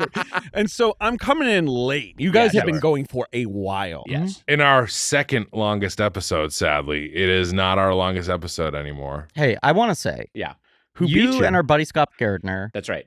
you told me that the two of you had texted after that LA trip and said, I think Griffin came with the stealth mission of trying to break every podcast length record. It felt like you had a hidden agenda that you were going to try to get the longest episode ever of PTR and the longest episode ever of Doughboys, which you achieved for a time. I swear to you that I was like, you know what I want to do? Be on rails. I was like, I went to that trip being like, I want to silence Call some you of the Thomas the haters Tank and be Engine. tight and focused. I'm not doing this for show. Yeah, sure. I can do a condensed episode. And so I want to call my shot right here. This will be the shortest episode of Doughboys ever. How long have we been going so far? We are at 1 hour and 12 minutes. Oh, there's no fucking way. Hey, we can land this plane. No, who beat him? Has it aired or is it Sheer still on Manzukis. air? Yeah, Sheer Manzukis did it. Oh, Of that's course. It was right. one That of those things where the very record long. was broken, and then immediately afterwards, the record was broken again. It was, but it was that a was- short reign. That was- McGuire Sosa kind of. Yeah, That it was heavily Well, on Zooks wanting to Yes. to Well, shout. he does the same Zooks thing on will our get, show. Right, he will get He kind gets of competitive. Right. I'll say this: Yeah. you could make us miss our train to DC today. It is a possibility. When's your It's not train? going to happen because I'm promising it's the shortest episode ever. We'd have to end now. well. It's at 4:30. We have PM. had in the early running, we have had sub 90-minute episodes. So we'd have to wrap it up. We'd have to basically get to fork scores. When is your train? I'm just interested. 4:34. Okay. All right. 4:34 out of Penn Station. Yeah. Now, I want to say this, okay? Just because this is hyper relevant to this show. Yeah. Not just relitigating this bit, right? Sure. You come on, as you said, it's late, you've been waiting, you don't know what we've been talking No. about. We go just cold to My you without kids are in context. bed. I'm Right. feeling chill. I'm Right. like, okay, time for me to do my little 15 minutes on Doughboys. What's the most famous thing? right? Because we want your answer Mm. without infecting your brain with our bullshit. Just hear these two words. And you say right off the dome, my go-to answer has always been Ronald McDonald. Right. And we went, Right. that's interesting. I've thought about it a lot in the 2 months, 3 months, whatever it's been since we recorded that. Ronald has basically been absent from marketing for over a decade. Ronald is Like, really gone. kids Subbed out today Ronald. know Grimace more than they know Yeah. Ronald. They Yeah, definitely because don't they know gate Ronald, Grimace Mets and Right. Mexico Mets, obviously. But like Ronald might have fallen way off. I think so. It's interesting because my whole thing with Ronald was right that it's like McDonald's is globally ubiquitous in ways that most brands aren't. I think until And he's 2005, so your argument's odd really strong. Yeah. That he does kind of stick in your mind. I in think a he way. absolutely was one of the Yep. most known symbols Yeah. until like 10, 15 years Can ago. we just give me a little credit for Santa? Santa is extremely famous. Santa is pretty He's good, a big although one. I have a take on that. But on this point, Oh Jesus! I think Ronald McDonald has maybe fallen below even the aforementioned Crash Bandicoot. I think wonder he's if there's below I wonder Crash? if there's more Crash Bandicoot Wow. awareness than Ronald McDonald What's awareness. Crash in doing right 2025. now? Crash He's is not doing much, but he's just like he's still around. Who do you think? Yeah. Do you think Macaulay Culkin He's is had more modern famous than platform Crash? releases. Yeah. Do you think? I think Macaulay Culkin is more famous than Crash. So that means he's more famous than Ronald. Okay, but adult Macaulay Culkin more famous, or are we still thinking of like? Yeah, we're this thinking is a of, big question. We are thinking of child Macaulay Culkin, but I do think that he looks enough like he used to that I think it still works. Can I say, is Macaulay Culkin less famous than Kieran Culkin, who just won an Oscar? I think possibly, but let me weigh in on this specifically. Also in Home Alone, though. So let me weigh in on this specifically because adult Macaulay Culkin and his fame threshold. I go to Los Angeles Laker games at Crypto.com Arena. Very often celebrities attend, as they do at MSG, and they are shown on the Jumbotron. There's oftentimes an audience reaction, as when cheering Alec Baldwin for Kevin was Spacey. was booed. Alec Baldwin was booed at the Alec Baldwin was booed at the Knicks game, and I got up and I said, "Everyone, stop! He's a great Everyone's performer." made mistakes. He must have taken it in stride, though. I'm sure it didn't. Well, it was one of those things where they like he retired and unretired from public life 8 times at that game. It was a pre-taped thing, and it was very. And I try to change everyone's mind on it, but I did not. Back to Macaulay Culkin.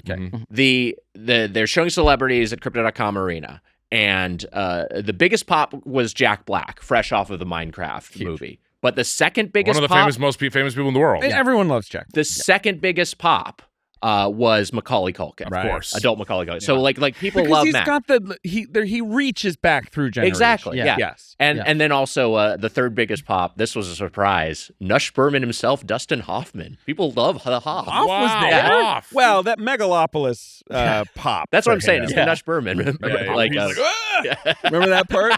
he gets killed by a column. Just somebody with like, and what's up with him lately? And he's like, and they're like, oh right, he got hit by a column. That movie I saw right after my twins were born. It was one of the first things I saw in a theater. I went to an AMC, Regal Union Square. Famously normal movie. Right, and that was a true, like, did that happen to me, or am I still asleep? Yeah. You know what's weird? Hoffman got such a big pop, because I remember I was actually at that game. Oh, wow. Hoffman got such a big pop, and then he went to the bathroom, and then the fourth biggest pop was Dorothy Michaels, I don't get it. the soap opera star. Oh, Tootsie herself. I don't think people call her that. Only maybe an inappropriate boss. That is one of my favorite things about Tootsie, where you're like, why no is one it called calls her Tootsie? Tootsie. And you're like, one moment where Dabney Coleman makes an offhand comment, and Dabney she's Coleman making offhand comments, by the way. That's not the kind of thing he usually does. the 80s were built on that. Yeah, they really were. Did they go down and was there less pops was there people who didn't get any pops? It was so like I'm trying to remember who else. I did a full list which I sent to my group chat, and I can't bring it up right now. But it was like Flea got a good pop. Flea's a Lakers game regular. He's always there, there. always, right? Always there. So it's kind of like, hey, Flea, you know. Kate Hudson weirdly did not like kind of a muted reaction. I have your list because I'm in that group. Oh, great, Not to great. brag. Yeah. Number 1, Jack Black. You said number 2, Ric Flair. Oh, I forgot about Ric Flair. Yeah, Ric Flair was there pregame. This was a little bit skewed because it was before the game. Yeah. Macaulay, Brenda Song. You said, I forgot, of course, he's married to With Brenda Brenda Song, Song. right? There's a bit of a double pop. I think he's getting most of that pop, but the pop's a little juice. No, that's a He's good got point. some help. Flea, Hoffman, Hudson. I'm seeing here you say, ha ha, Tatum, rotten hell. That's weird of you. Interesting. No, it's from a few weeks ago. Was Santa there? Did Santa get a pop at all or no? Go Timberwolves! Boo! Imagine the pop Santa would get at the game if Santa was there. Santa would get a big pop. Santa would get a huge pop. Yeah. He does exist. Eminem is there. We got to talk about. Eminem's getting a huge pop. We got to talk about Planet Hollywood, but I was going to advance. Must we? Sorry. Is Pope bigger than Santa? Oh, No. The idea of Pope or I current think Santa's got Pope beat. Because Pope changes. It's a changeling. But I kind of almost also mean, but Santa also changes. Santa's a bit of a changeling historically, and also like a hell are you different talking territory. about? Well, you can have a black time. Santa. Don't get mad, Mitch. Have I protested ideas like this? No, I haven't. That's why I'm putting it out there. I like the idea of different Santas, but there is a classic Santa suit or vibe.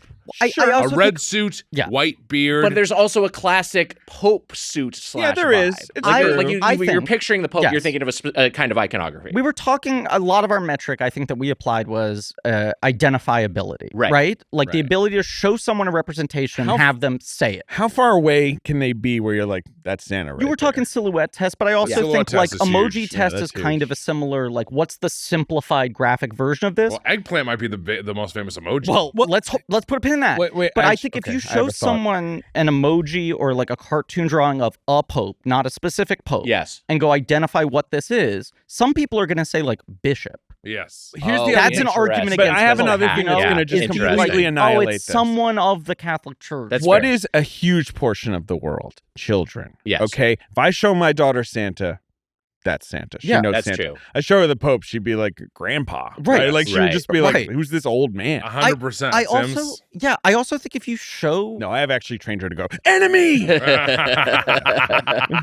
No, I get him. This was a lot of our conversation went back to kids. Right. Because kids are a lot, huge percentage of the population. Yeah. Mm-hmm. And also, I'll say this. You look at a picture of Santa, you're not going to say Santa's helper or elf. You're going to say Santa. Yeah. You're not going to make that confusion. Yeah. Right. He's got a one-of-one outfit. Yes. Santa. Yeah. Does anyone else go red and white? No. No one wears the red and white with the white Mrs. beard. Claus sometimes will do a red and white, but it's a very different look. She'll sometimes do a touch. It's a look I like. It's quite a look. Mrs. Claus's look. And I'm just going to say this. Mrs. Claus is not Santa. Just to make that clear. Golden valor. We love Mrs. Claus. Mrs. Claus is very famous. Yeah. Very famous. I've told you my Santa sitcom pitch, right? No. I definitely have. I think I brought it up on the show, but our friend Emily St. James once asked me to pitch like a Santa sitcom. Oh, yes. Just and I was like, Santa's immortal. Yeah. But the wives change. Right. Wow. And it's like, really and so it's the start of a new wife. And like, that's the show, right? Like there's a new Mrs. Claus and it's about her getting adjusted to like life with the Claus. God, another 18-year-old. Jesus, Santa. Santa's kind of got to they got to last a while. They have to last a very long time. So I go for a fresh 18-year-old. Don't say fresh. I don't say what I want. I'm king here. Does the partner know what she's getting into? Yes. So she's like, it's very Lord of the Rings. It's very Highlander of like, like I understand. A little bit of that, but Santa will like drop off a present for a kid and be like, I'll see you in 13 years. Oh my God. I was trying, I think, to riff on the kind of the classic like King of Queens, yes, dear, like, schlub's always married to this like total babe. And it's like, what if that's like because Santa is inherently Santa, but the wives must change. But that is kind of the plot of the Santa Claus too, a movie that I've since made you watch. You sure have. And I famously said that I wanted the children in it to get Manchester by the Sea, which I don't remember maybe the funniest thing you have ever said. But people bring up all the time with like, isn't David like a father of children? Yes. And which children do you want Manchester by the Sea? It must be annoying kids in that movie. I don't know which annoying kids. Yeah. And wait, we're watching the movie and I mutter under my breath, I think. Like, you didn't mutter, you yelled it. God, I hope these kids get Manchester by the Sea. SEA''D. Yeah. Damn. I look. Some kids deserve to get Manchester by the Sea if they're annoying in movies. I'm saying in the movie world. Sure, we can all agree on fictional, that. Fictional Manchester. Here's one: Macaulay Culkin in The Good Son. Oh yeah, he deserves the Manchester by the Sea treatment. Yeah, take that fire grill off. Sometimes I want to give myself the Manchester by the Sea treatment. When he pulls the fucking gun out. That is one of the best. That is one of the best examples of like an incredibly serious scene in a really good movie that you can just always post when like somebody like dunks on your favorite player. Like, you just immediately make it the stupidest reaction. Yeah, I think the other one I think of is the end of not The Fog. What's the Mist? Yes. Yeah. Oh that's God, great. What a happy ending. Crazy. But yeah, just that gif of putting the gun in his own mouth because your team was like number 6 in the NBA draft lottery. Poor Wizards. Well, good. Congrats to Dallas and the completely not rigged league. Wags, I have a thought here on this on Planet Hollywood on the Santa sitcom. Okay. That like the wife is like, when it comes to bedroom stuff, she's afraid to get like a little too risque because then he won't give her a gift. Oh, like if she's like, naughty. She's too naughty. He doesn't get a gift. She must only be nice. And then it's like Christmas Day, and there's just like no gift for her, and he's like, sorry. Like, that's sorry. That's a Sweeps Week episode. That is a Sweeps Week episode. Yeah. Wait, she was. Wait, hold on.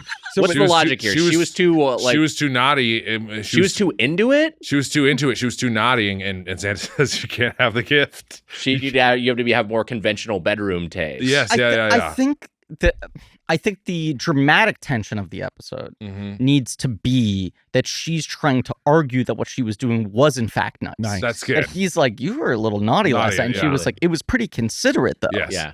I think Santa's like, it's only missionary and you have to remain silent, I think is like what Santa's. I think that's where Santa's. I mean, he is immortal. Yeah, it's true. He might be a little stuck in a prior age. A little conservative. Yeah. We went to, when I was on Podcast The Ride, we went and did to Santa's Secret, which is an installation. That's a little bit bad. naughty. That's real naughty. Well, Santa should have delivered you a gift. This is what I was going to say. I mean, the episode is paywalled on PTR. I have my thoughts extensively there, but there is a moment where, like, as part of the pre-show, you're walking in and they say, like, "Is anyone in your party naughty?" And I was like, everyone pointed at me. They were like, Weiger's naughty, and I was like, "I'm not naughty. I'm very nice." And the woman there, who's kind of like a dominatrix coded, like Santa's helper, she goes, "That's what the naughtiest boys say, is that they're she nice." had your I was like, number. "Oh, fuck, kind of a Holy catch-22 shit. there." Yeah. God. Yeah. You really just like granite at that point, I'm sure. Fucking rock hard. The dumbest thing I've ever gotten angry at you for, Wags, is like, we're going to do it and we're going to go to Santa's Secret with Eva. And then one night I'm driving home from somewhere. I'm like kind of a far away place. I forget where I was. I was driving from some fucking area, and I get a text from you saying you're heading to Santa's Secret, and I was fucking pissed off. I was mad. I think you were out of town. But I was back. Wasn't I back? I thought I was coming back. I was pissed off. Yeah. Let's litigate this. 4 minutes? You didn't miss out on much. ever. All right. Yeah. Fair enough. We'll go next year. Yeah, we'll go. I mean, it was a Mike Carlson initiative, so I'll put it on him. But he was just basically like, "We're going," and I was like, "Okay, I'll go without Mitch." It worked out. Yeah. Little naughty. Yeah, it is. It is. That a little was naughty of Mike. Was it better than? Look, I'm going to say this. Last night, I was having a great night. Everything turned when we got to our restaurant. We went to Planet Hollywood. So I said all this. I teed this up a half hour ago. Robert Earl founds this in 1991. It reopened. It vastly overexpands. Right. Contracts. How many quite were a bit. there at its peak? At its peak, there were several dozen. I don't have the exact count in front of me. Like, what's the weirdest place that had a Planet Hollywood? Like, was there like a Toledo Planet Hollywood? Well, there was famously a Cape Town, South Africa location that was bombed. Oh. So, okay. in retaliation for U.S. airstrikes. Also in naughty. Although those U.S. airstrikes were also those naughty. were pretty naughty. Yeah. Right. Double naughty. Anyway, so it's tough year for Santa. They had a whole bunch of locations. They were all over the world. Now it's down to 3. Okay. And it's just the one in Disney Springs, the one in Cotter, and then the one in Is there no Dubai one or anything like that? That's the Cotter location. Cotter. Yeah. Okay. And then there is the Welcome back. And then there is the newly reopened location in Times Square, which resumed operations in February of this year. And there's not a Vegas one or anything. There's like not that. a Vegas one. There's a Planet Vegas Hollywood casino, but it's the PH casino, and basically has no relation. Right. Mostly, you just learn if you're acidic or alkali. There's also, it has the LAX That was good. mini Planet Hollywood closed now. Oh, That's obviously not a proper location. Yeah. But last I That checked, sounds like a really great place. Yeah. there were only 4. I saw it not that long ago. I think it's in the Tom Bradley International. So that sounds one's right. still going. Yeah. So But I don't there is an know if airport it is location. still going. There was an airport location. Yeah. I was just like, this sucks. Like a But kiosk. they opened one in Malta in 2019 that has since closed. Yeah. Do you know who I saw at the? Can I just quickly tell you who I saw at the Planet Hollywood and at the airport? Sully. And I was like, Wow. "Whoa, they got Sully on display." He's like, "I actually have a flight to take." I said, "Oh, good luck." And then that it actually was the flight where That's interesting. Yeah, it was. You were. Yeah. Oh, you were- wow. That's wild. You were in New York somehow. It was a connecting flight in New York. Oh yeah. Sure. Okay. Do you know what's wild is I was there one time Mm-hmm. and a door opened and the person I saw there, I shouldn't even say person, was James P. Sullivan, top scarer. And he said, Wow. "Oh, sorry, wrong door," and then closed it. That's This so isn't crazy. a child's bedroom. Yeah, right. That's And so then Jeffrey crazy. Jones went, "Wait." That's so crazy because I was there Uh-huh. once, and who I saw, Yeah. Yeah. and like I'm kind of like squinting, like who, like oh my god, I can't believe it's actually him. was a Jake Sully from Pandora. Yeah. In the Now, was Avatar he in franchise. human form or Avatar? No, he was in form? Avatar form. Okay, Yeah. right. And I was right. just like, you're just like this now. I was like, yeah, I'm just like this. Yeah. Yeah. sometimes, there's in-flight entertainment. That was what you said to him. Yeah. So you're just like this now. Yeah, He I was was like, like- yeah, I'm just like this. No Kinda what questions about why I'm here, huh? Kind of what happened at the end of the first movie. I just like it became like this. Yeah. I didn't tell you who Sully was sitting with when he was at the Planet Hollywood. Sully from Monsters Inc. He just That's guy. what Griffin just said. Fuck. This is a disaster. Uh, I didn't hear him say it. I said James P. Sullivan. I thought it was funnier if I referred to him by his proper name. I like the choice. Thank you. I stand by it. Look, we're Yeah. editing this out. I can't be embarrassed like this.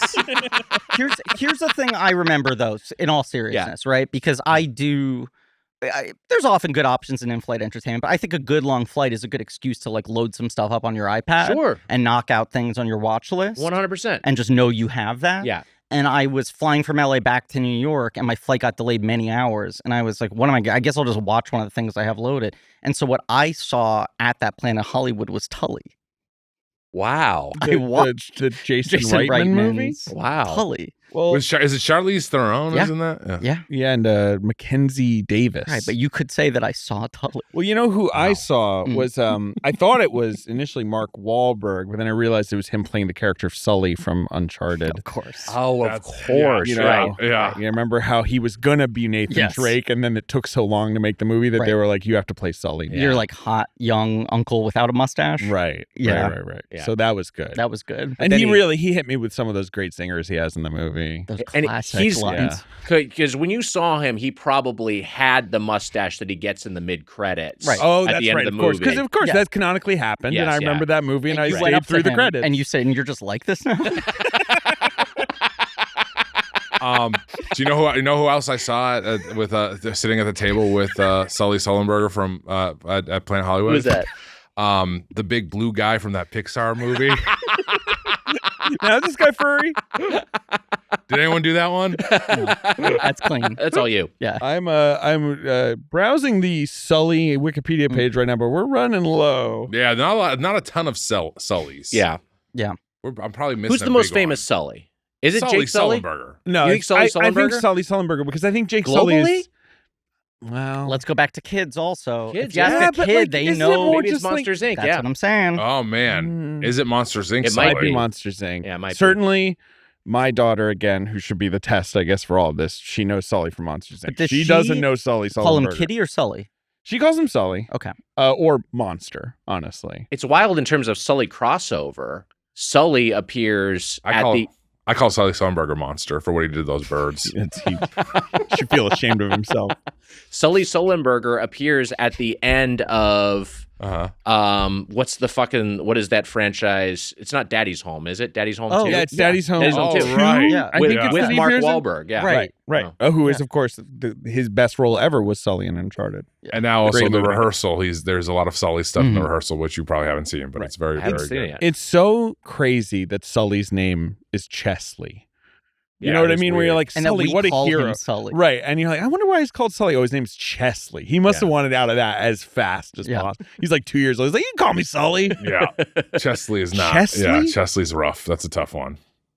So we go to Planet Hollywood last night. We had a 9:30 p.m. reservation on a Monday, which is not ideal. You guys were seeing a huge movie. The There was a reason tight being, window Yeah, to tight figure window. out. right. I had a press screening of Mission Impossible: The Final Reckoning at 6:30. So I was like, well, I'm going to be in Times Square. We And were going to be Griff- recording Blank Check with you guys right before, leading right up to the Yes, screening. and Right. and I was looking forward to getting the mutton chop at Keen's, one of the great New York dishes. You ever had the mutton chop? I have not. It's extremely good. Well, one- I don't know now. One of the only restaurants in New York that still cooks mutton, which is sort of like a kind of an old fashioned food. Right. But then of course Griff's like, well, we could switch to Planet Hollywood at 9:30. They got a res. So I can't the even tell you how alternative- frustrating this is for me, who's been here for 4 days. Sure. right. Where you You had opportunity to get Keen's in the interim. I did have an opportunity. Well, not really, but kind of had an Could've maybe opportunity. squeezed it in. It was I don't know. actually even a week before the only reservation was a Monday that was available. I could have gone solo, but also I thought you were going to come out earlier than you did, which is fine that you didn't. But it's fine. So we go to Planet Hollywood. Yeah. This is what I want to. We sit down. And it's just me and Griff. I think 2 of our friends were there, but most people hadn't arrived. We yet. we ultimately had a party of 8. Right. It was the 4 of us. Gabrus joined us. Producer Ben joined us. Marika joined us, and our friend Anna Maria joined us. Yes, yep. And we sit down, and they're like, "Hey, welcome to Planet Hollywood." It's pretty dead in there. Yeah. There's a couple people sitting at tables. It's pretty dead. You almost immediately say to me, "This is what this is now?" I was a little alarmed. I expected to be greeted by like a Sylvester Stallone mannequin or whatever. Right. And then the waiter's like, "By the way, we close at 10." And he just says, "We close at 10." I go to the bathroom, I come back, and you go, "So there's a situation. Yes. The kitchen is closing in 15 minutes. The restaurant is ostensibly closed in 20 minutes." Yes. By the way, totally reasonable for the kitchen to close 15 minutes before the restaurant. But they let us make a reservation for 8 at Yes. That 9:30. seems like the mistake. I will also say I was a little surprised because like Times Square is where you go for dinner after theater. Yeah, So most of those places stay open really late. Especially it's those chainy sort of like Ruby Tuesday, there's a market. Applebee's. Except, right. Yeah. Maybe it's just that the quality of Planet Hollywood is a little lower than some of these spots.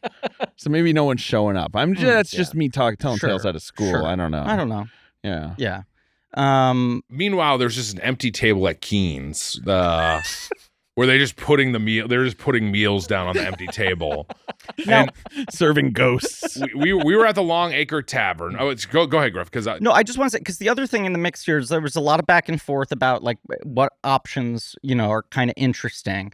And we kept, Dallas BBQ was the other one that kept bubbling up. That you have a lot of fondness for is a very, like, despite the name, weirdly, a very New York chain. It is a proper New York chain. It's totally mediocre barbecue that's very cheap, and it's all over the city. And, like, would be a funny experience. Like, there's a lot to talk about there. They have these absurd day-glow drinks, and there's, like, a vibe there and all this very horny restaurant, weirdly. Yes. I famously saw the Rent is Too Damn High guy there once. Wow, what a after a Dallas barbecue. And you know what I said to him? What's that? Rent is too damn high. And you know what he said? What's that? Too damn high. That rules. Yeah. I was that is good. I basically was like, I think I only want one thing out of this interaction. I said, rent is too damn high. And he went, too damn high. He knew. And I was like, all right, I did it. Yeah. Maybe the most correct politician of like the past 20 years. It was so good. But it was also one of those things where I was like, don't ask him any more questions. I don't know if I'm going to like anything else this guy's got to say. Do you remember when he was on the Gethard show and talked a lot about his sex life? Yep. It was pretty good. They had him do a presidential debate with Connor Ratliff. They reached out to every presidential candidate, and he was the only one who Ratliff kind of holds his own, though. Ratliff killed it. Yeah. But Dallas BBQ, we were talking about, right? Yeah. You guys, we knew, had been at a bar nearby watching the game. The Long Acre Tavern watching is where we are. Game 4 of the NBA second round. So now it's like 9:40, Yes. and I text you guys like, hey. A cursed game. High stakes. Kitchen closes in 15 minutes. Ostensibly, the restaurant closes at 10. They're not going to kick us out, but who knows how long they let us stay. I kind of thinking we just jump over to Dallas BBQ. Right, there is it a was Dallas a block away, and it was open till midnight. We were. I was physically in the restaurant when you proposed this. Yes, right. Yes. And I had just turned to Sims, Marika, and Maria and say, I'm inclined to just pull the trigger. If we don't hear back from them in the next 2 minutes, let's just walk over there and tell them that's where we are. At that exact moment, you guys walked in. Yeah. And there was this feeling of, we're here, let's do this. Yeah. I said let's leave. To be clear, I said let's get out of here. It was too close to it closing. I was ready to get out of it. And then also I'm the one who gets punished in the end for this, which we'll get into in a second. We're at the Long Acre Tavern. The game's going well for Celtics fans. Celtics led for the first 3 quarters. Things are going well. Gabrus comes from he's on Seth Meyers. It's a nice celebratory night. The game's going well. We get some wings there. We try some Long Acre wings and we get mozzarella sticks. We ate a meal before we even got there. We just had a few bar snacks. We had some bar snacks before we got there. I got 2 hot dogs at the screening. Yeah. We walked. I saw Glenn Ross. We were. You did not see it. We saw we walked. This was a little like a 5-minute delay because we went out of our way. It wasn't a 5-minute delay. It was a 2 to 3 minute more delay. Okay, yeah. We were already late. I said we should have left. It was what's that? You had your autograph book ready. I look. To be fair, this was your only opportunity to meet Bob Odenkirk. You had to seize it. Look, I saw it when we were walking to the Long Acre Tavern. I was like, oh, that's where it is. That's so cool. Yeah. Right, no, and there was a show going that night, and I had no idea that there was a show going that night. I texted Bob. I said they go every night except Monday. I texted Bob and they actually flipped it because Kieran's request in terms of having different nights off with his kids. Are you serious? Yeah, they're open on Monday. He talked. There are rare shows that do a Monday. That's I'm interesting. forgetting which day they take off instead, but they're open last It was night. a Monday. That is weird. They were open last night, and I texted He's Bob. so random. Yeah, I texted Bob. I said, hey, I just saw the billboard here. Congratulations. So we walked by that way. A car came out, probably holding one of them. I don't know if it was Bob or who it was. And I'll get back to that text later. We get to Plant Hollywood. It's about to close. I wanted to leave. We did not leave. The Celtics game turns horribly in so many ways. There was a big screen that had the Celtics game pretty far away. Pretty much the minute you walked in, it curdled in a way few games. Like the Knicks took the lead, took control of the game, and then Tatum got hurt. Blew his whatever he did. Yeah, whatever happened. We don't know. It seems bad. And it was so grim. And the vibes in Planet Hollywood, while lovely, could not abate the grimness. No, I was. And they were also not lovely. Yeah. They were bad. So Planet Hollywood, sorry, finish your I was full on Fantastic Four grim levels of grim. I was You're about angry. to fight the Yancey Street gang. I was very upset at everything going on right here, and then also saw my text message had been read by Bob Odenkirk and not reacted to or replied to. He actually gave you a thumbs down. I think he gave me a thumbs down reaction. Everything was just not going well, and this is before we ordered any food. Yeah, so which we did hastily. And Griffin, I will give you credit for just sort of like taking the reins and saying, I'm just going to put in a big order.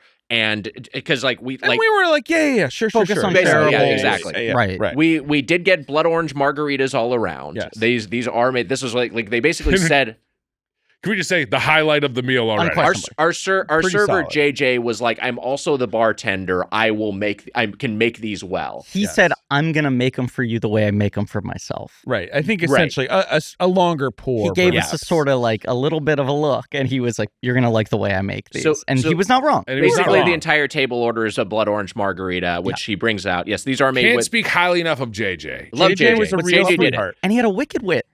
He did have a wicked wit. I love JJ. Right. And if you go over across, you'll see the Wicked Witch in Wicked. That is true. If you just cross 42nd Which I believe JJ has taken over that role next month. Elphaba? Yeah.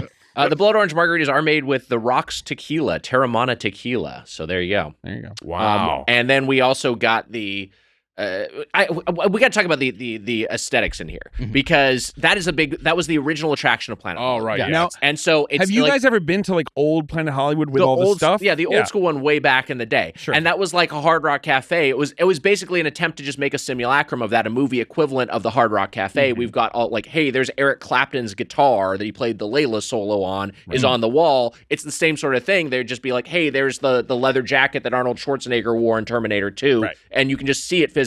Right. All that shit is gone. There is no physical memorabilia except for one wall that has some framed art. Yeah, it had some framed sort of prop newspapers. Yes, I call flat props, and it's unclear if any of them are original / reproductions. They probably reproductions, but they were from two of my favorite movies. Annie, the first film I ever saw in a theater. Wow. John Huston's Annie. Wow. And the great Batman Forever. Right. So we had like fake money from Batman Forever, Annie newspaper. Well, I also like this Two-Face slays 3 at Circus. Yes. Yeah. Of course, reporting on the death of the Grayson family. There was a fake New York Magazine cover from Spider-Man 3. There's Peter Parker's high school diploma from the first Spider-Man, the Raimi. There's a Daredevil, Netflix Daredevil, New York Bulletin cover, a Christopher Reeve Superman Daily Planet, and fake money from Coming to America. Second Annie newspaper and blank stationery from Ghostbusters. This is the blank stationery entirety from Ghostbusters was pretty great. of the memorabilia that they have at the location. It's a single wall of like it's right by the bathroom. 12 framed photos, right across from the bathroom. Is the wall that faces wafts two of single shit stall smell bathrooms. are coming through while you're looking Now, at this. the place is 2 floors. Yeah. Oh, yeah. I revealed to you that I'd eaten there before last night. Yes. And 3 times, I believe. This was the 3rd time. Are you serious? I got some stuff to say. I got some stuff to say. Jesus Christ. I got some stuff to say. And you brought us back there. I got some stuff to say. Mitch, I get something to say. We're missing this train. No. You guys are going to be okay. Nope. Shortest episode ever. Absolutely not. I guarantee Absolutely we you. have 2 hours. I really am nervous. I guarantee we're making. No. Yeah. Well, I'm getting my bagel no matter fucking what. Yeah. You're getting. I'll get you. Sorry, a bagel. they don't know this. I want a bagel before I'll get I you go. a bagel. I'll get you a bagel. The other times I've been there, I ate on the second floor. Okay. Yeah. Where there was even less memorabilia. How Right. can there be less? In the same spot, the vestibule Hmm. wall against the 2 single stall restrooms, there are just 8 movie posters. Cool. Jesus Christ. It is just 8 movie posters of New York movies. I think it's Wow. like Superman the movie, Annie. Like it's like a very similar batch of movies. Right. But that is it. So the like it's kind of got the pseudo sort of all ages kind of nightclub vibe, like in terms of the lighting in there, and then It is very much a child's idea of what a nightclub would be. right, and then it's got these huge video walls which are just playing loops of either movie montages of dancing set to popular songs or like the periodic movie clips, but it's was more- mostly But often kind of mostly- screensavers. Yeah. Exactly, yeah. There were a lot of like kind of Windows music visualizer type things. There were some sort of like what felt very like AI interactive backgrounds where like at one point for 5 minutes we were kind of like surrounded by a steampunk space. Right. But then Yeah. sometimes it would just be like footage of a kid in a field of wheat. I don't think they were ever like playing isolated clips as much as they were either playing music videos from movie soundtracks that had clips, like Yes, the that's more- Weeknd's Black Panther Right, song. yeah. There were a couple other ones like There's a that. Jelly Roll song they were playing. Some of the music videos they played had no relationship to movies whatsoever. Yeah. Yes. I started seeing different like insignias and stamps that kept showing up on the like music montages where they'd like pick a pop song, like not I Got a Feeling, but something like that, and then play like different footage of great dances from movies. And I noticed at a certain point that all of them are just from YouTube channels. That Right. this is not their own proprietary stuff. That like one of the videos they ended on these big screens with like, please remember to rate, review, and subscribe. They're either that- just playing these without permission, or Yes. these are licensed YouTube videos. And some of the images that they were showing were also like dark moments from movies too, Yeah. on top of that. And some Like, dark films. yeah, Yes. but also like just to have a point of comparison to something we discussed in the recent past with you, Griffin. Mhm. It's fundamentally what they've done is the same creative / brand decision that Chuck E. Cheese made, which is ripping out all of the physical portion of it that was actually like, you know, the original attraction, ripping out all the animatronics. The Chuck. At Chuck E. Cheese. Taking the Chuck out of Chuck E. Cheese. Same thing in Planet Hollywood. Taking almost all of the memorabilia completely out of it and just basing it around what they have at Chuck E. Cheese now, which is just looping video entertainment. So they, at their peak, I just looked it up, had like 60 locations, obviously multiple continents, right? Yeah. 2001 is sort of the beginning of the end for them. It goes down to 35. It's been like narrowing even more since then. They declared bankruptcy twice in that era, like I think 99 and 2001. There was a Times Square location, but not in the same spot that we went to last night. I believe it was on 45th and Broadway, elevated. And that started out as the All-Star Sports Cafe, which was Robert Earl's sports answer to, because right after Planet Hollywood, he was like, I'm going to do the same with sports. I'm doing the same with supermodels. There was the Fashion Cafe in Rockefeller Center. There were, I think, 2 different Planet Hollywood locations. I loved them as a child because I didn't really like food, but I loved movies. Yeah, sure. And so my parents would be like, you need nourishment. And I I'd be still like, don't think you like food. this is, look, it's, it is a thing I've talked about with my therapist recently, a real question of like, do I like food at all?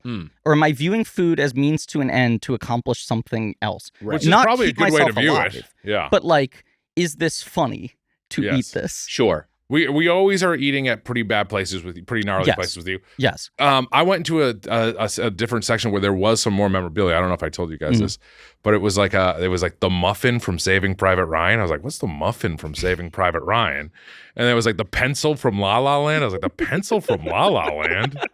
Do I not know these references? And then the shoe from Aladdin, but it was the animated Aladdin. So I don't know I don't know if it was just like an animator's shoe. Right. Yeah. Yeah. Or if I don't know where the shoe came from. Yeah. Yeah. But this was a different section. I don't think you guys saw this Well, section. I went there, but the muffin was gone, and there was just the wrapping and some crumbs.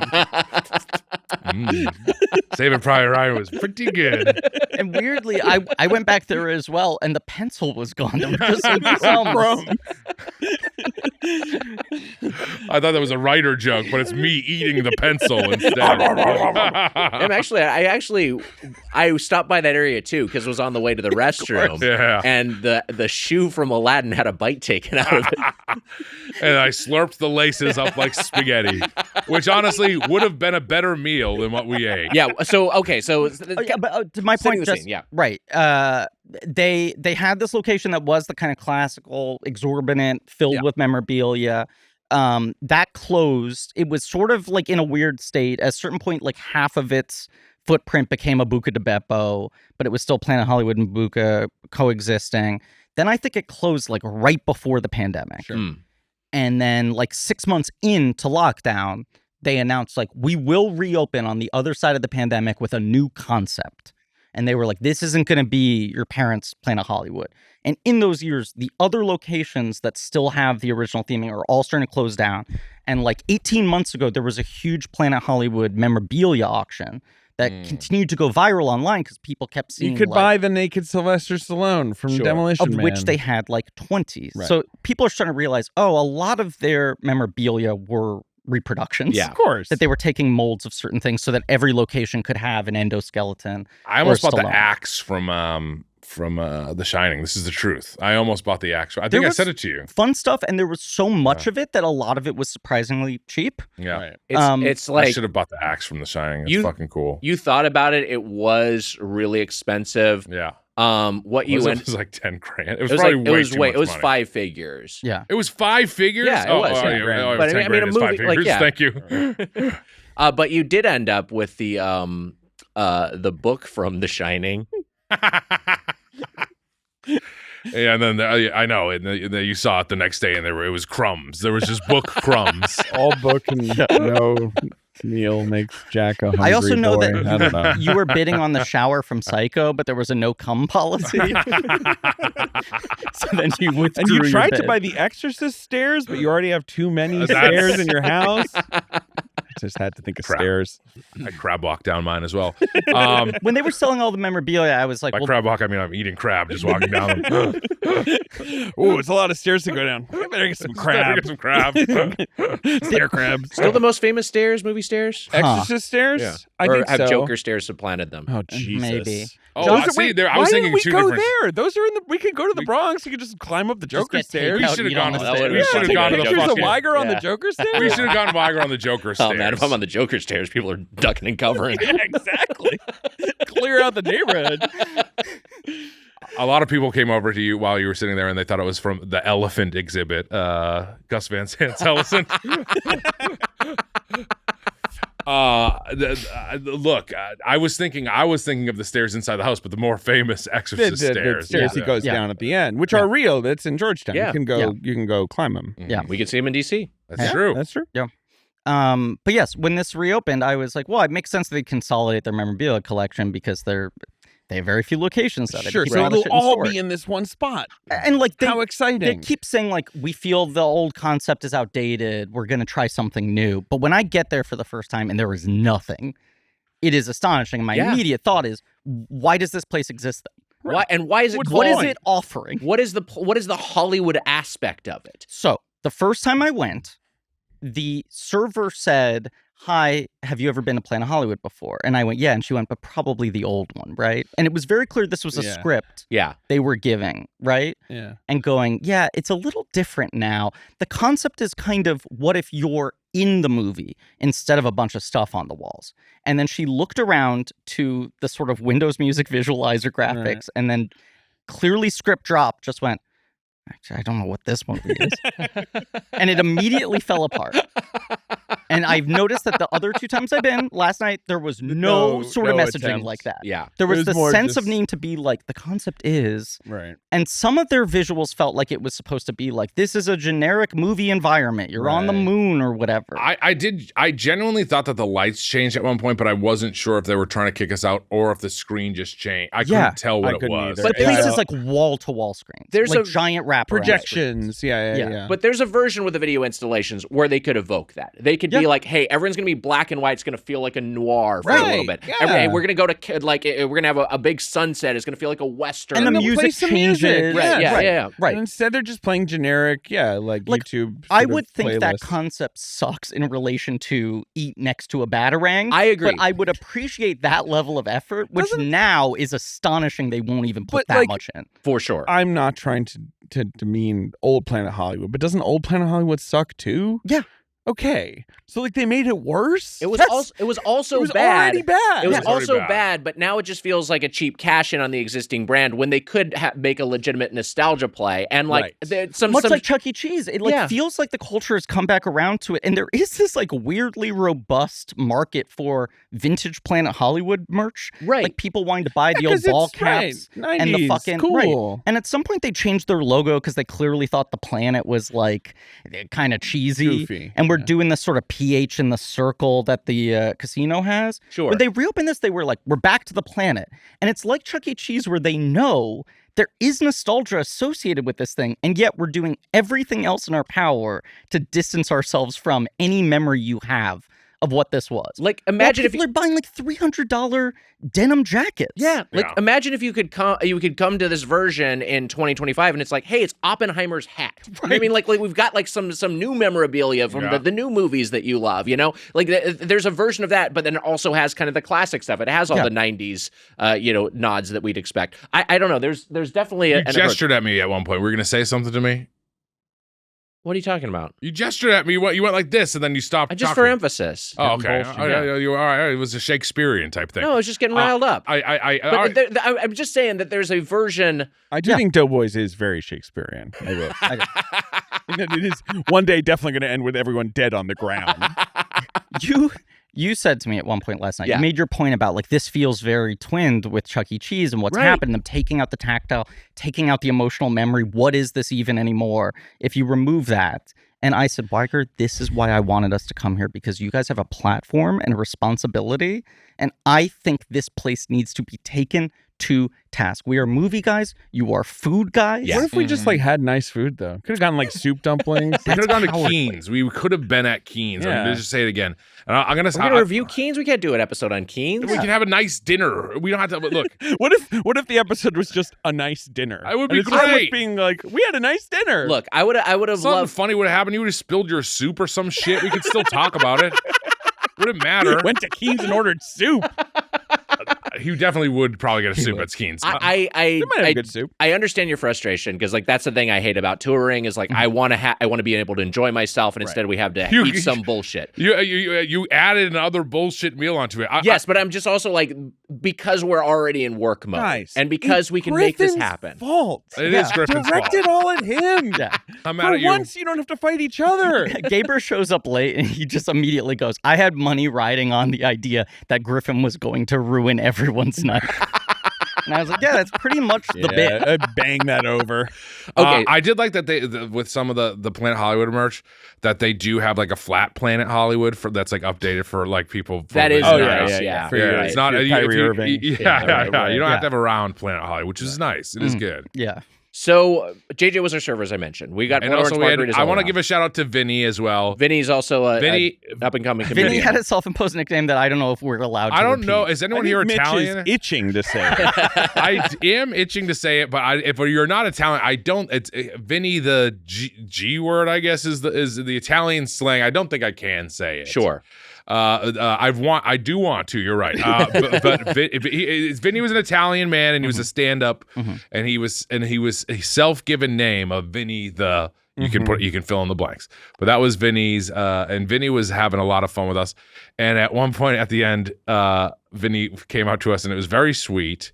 And we got some nice merch. Yes. And Vinny said, "I love you guys," and Gavers responded, "I love you, Vinny," and said the name to him. And I was like, "I love you too." Or we're all saying "I love you" to this guy who we barely know. Sounds like a good night. Who was also pretty annoying. But I would say JJ was great. I think we were an enjoyable table because we ordered a ton of food and ordered a lot of drinks, and we were also like kind of gregarious on and like having a good time in a otherwise quiet corner of the restaurant. We weren't. Yeah, exactly. Yeah. They loved the table that came in and ordered a shit ton of food at $9.50.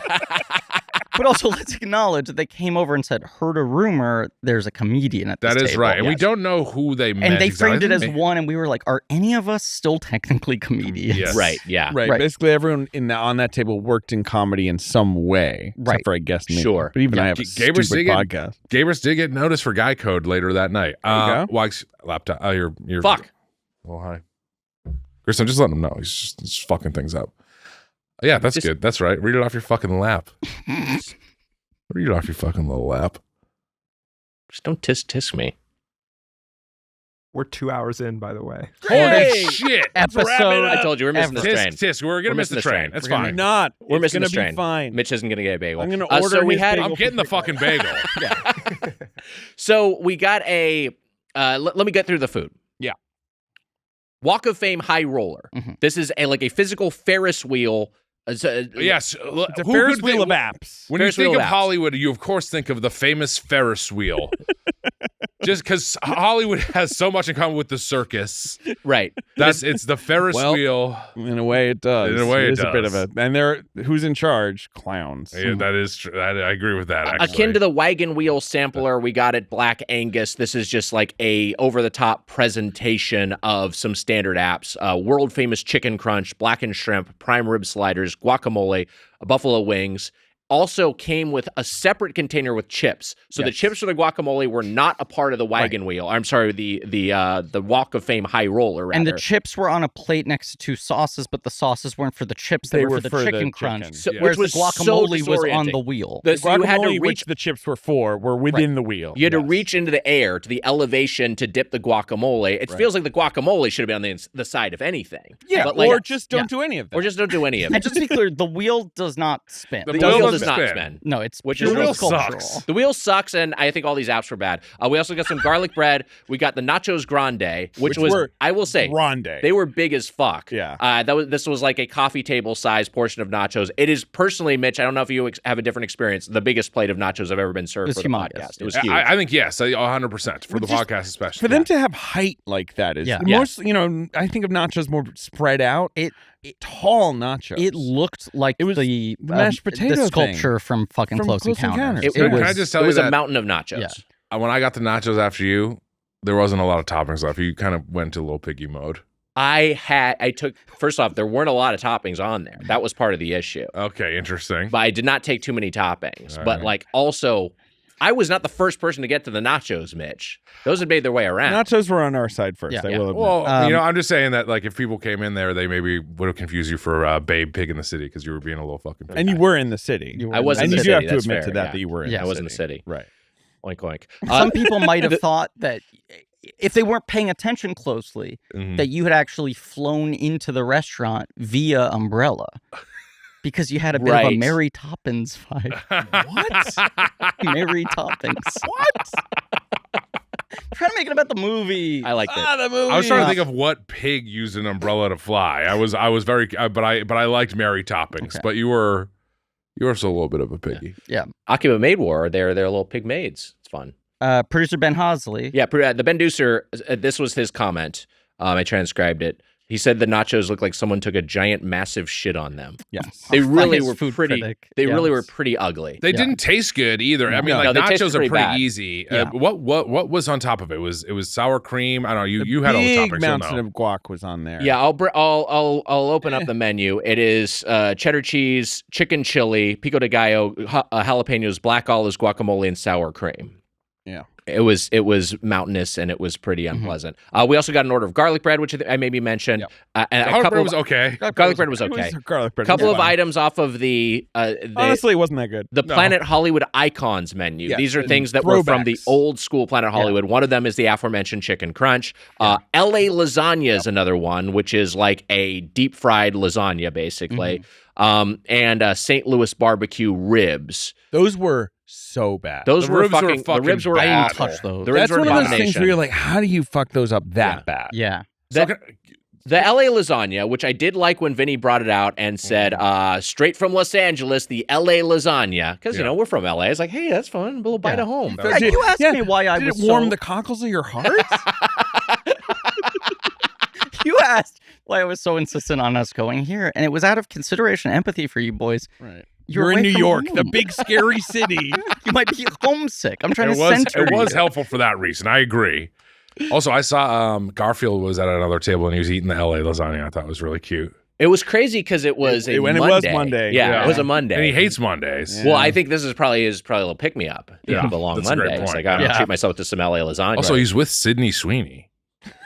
Yeah, I don't know what I mean, infer what you like from that. I don't. They were just. no idea. We're just reporting together. what we saw. That's all. Yeah. I don't know Also, what's going on there. Garfield was looking pretty trim. Yeah. I gotta say. You think he's taking the shot? I think he's on the He shot. was not showing any restraint in eating that LA lasagna. That is also a good point, but I think he Hollywood might have shot. kind of gone to Garfield's head a little. Fine, you know, maybe, he's got to stay in shape. Maybe his doctor recommended it. Sure.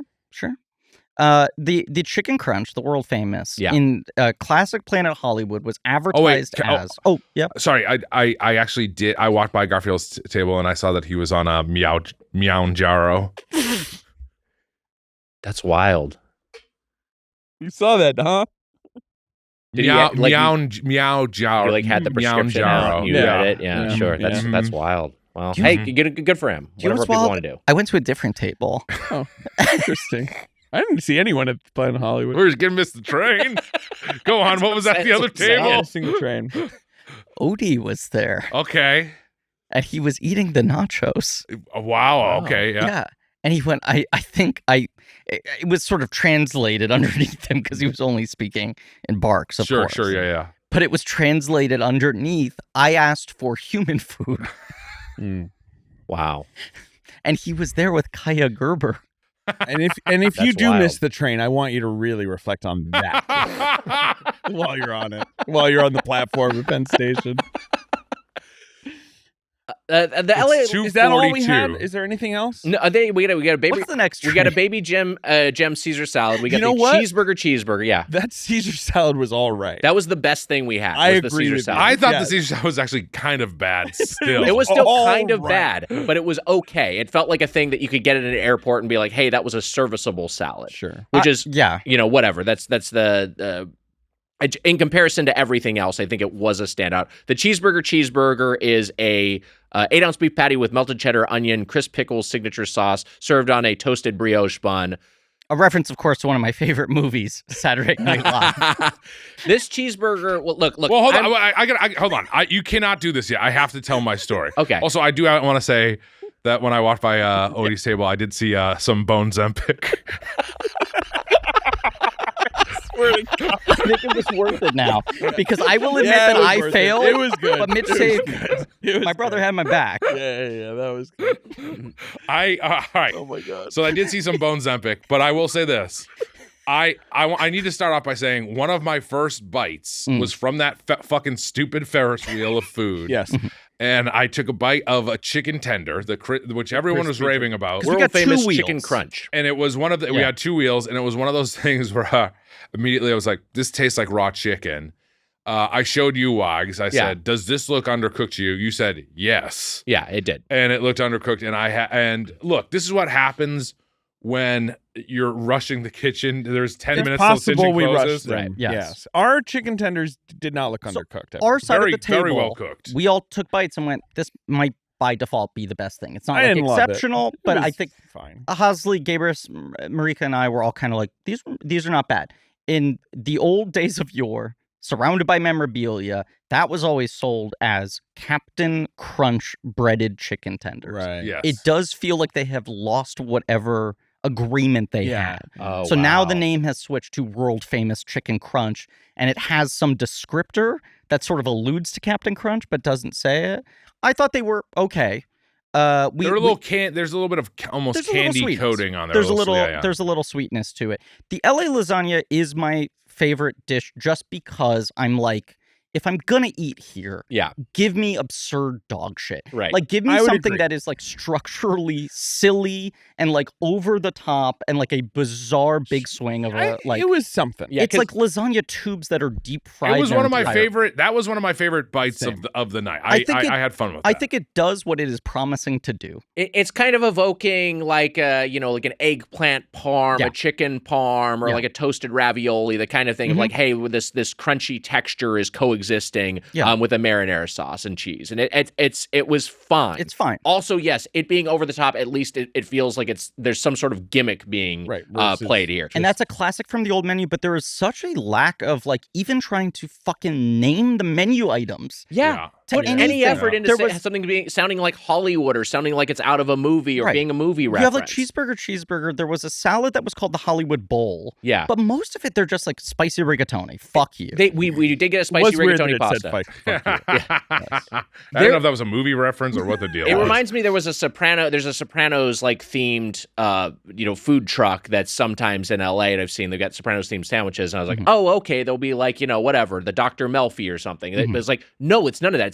It's like the mob wife pastrami. It's like, you didn't put any effort into actually using the Sopranos IP. I also what are we feel doing? like that has always been kind of my dream job. Yes, right? For sure. Get me in that room. Yeah. Theme items. Get me in that room. Like shit like that where it's like, hey, can you come up with like fun, dumb puns for like individual character posters for like CGI talking animal movies? Or like, here's your theme restaurant. What do you call each of these dishes? Like that's the kind of comedy game that I would love to just idly sit around. Here's play. one. And they can't even try. Nachos Grande. How about call that Nachos Libre? Yeah. Just give me something. Pick any fucking movie. Yeah, exactly. Jesus fucking Christ. Jared Hess riding high, Minecraft movie. He sure is. Yeah, exactly. But like, I watched by. You know what? This is crazy. This is like one of the only things. What you're about to say is really interesting. really interesting. I watched I'm by. already interested. I'm leaning in. This is one of the only movie reference things. But I walked by Odie's table and he had the bone of interest. He got the bone. Now, how many times are you circling his table? He was with Kaya Gerber. Mitch wanted a peek. True. It just feels like you're shuttling back and forth. But I was like, one of the only movie It's things weird. is the zone of interest and is the bone of interest. I know. Yeah. That to me was just it just didn't. It was in poor taste. It was in poor taste. taste. It was in poor not me. I'm not being in poor taste by just talking about it. No. It was simply on the menu. It was simply on. It was simply just on the menu, and he ordered it. Nick, is there anything you haven't mentioned that we got? As far as The food, pasta. I mean, look, The pasta, the cheeseburger, which I was going to get to, because you were talking about undercooked food. Yes. This is the other thing, and like what I'll take a medium rare burger. That's We fine. ordered it medium rare, maybe an accident. But it was just flat out raw inside. It's just, to me, I always at one of those places will order medium rare because they usually overcook. Yeah. Right. Like they usually, and I would assume you order medium rare, you'll get a medium burger at a Planet It was Hollywood. raw. It was pretty Raw. blue. It was, and I'll say this. This is Belushi? Belushi. It was and Belushi. it It was was pretty Eddie Murphy Belushi. raw. it was Eddie Murphy. It was raw, Eddie I would Murphy say raw. that. Right. And Actually, it the did make theme Mitch delirious. Was It did pretty make- good yeah. on this. It was that thing afterwards where I had cold sweats after we left. Right. And and you were like, "Do you think you have food poisoning?" I was like, "Well, I don't know. Does raw chicken and raw burger, is that what does the combo of those two do? Do they offset each other, or is it? Yeah, they fun? neutralize. It was one of those questions where I was like, You were calling your shot. You were like, I am deeply worried I'm going to be sick. I was very worried I was going to be sick, Yeah. and I did not feel good at all. Yeah. Yeah. You were in a bad mood, I will I was in. Everything had You weren't in a turned happy at this mood. point. Yeah. Right. But I will say this.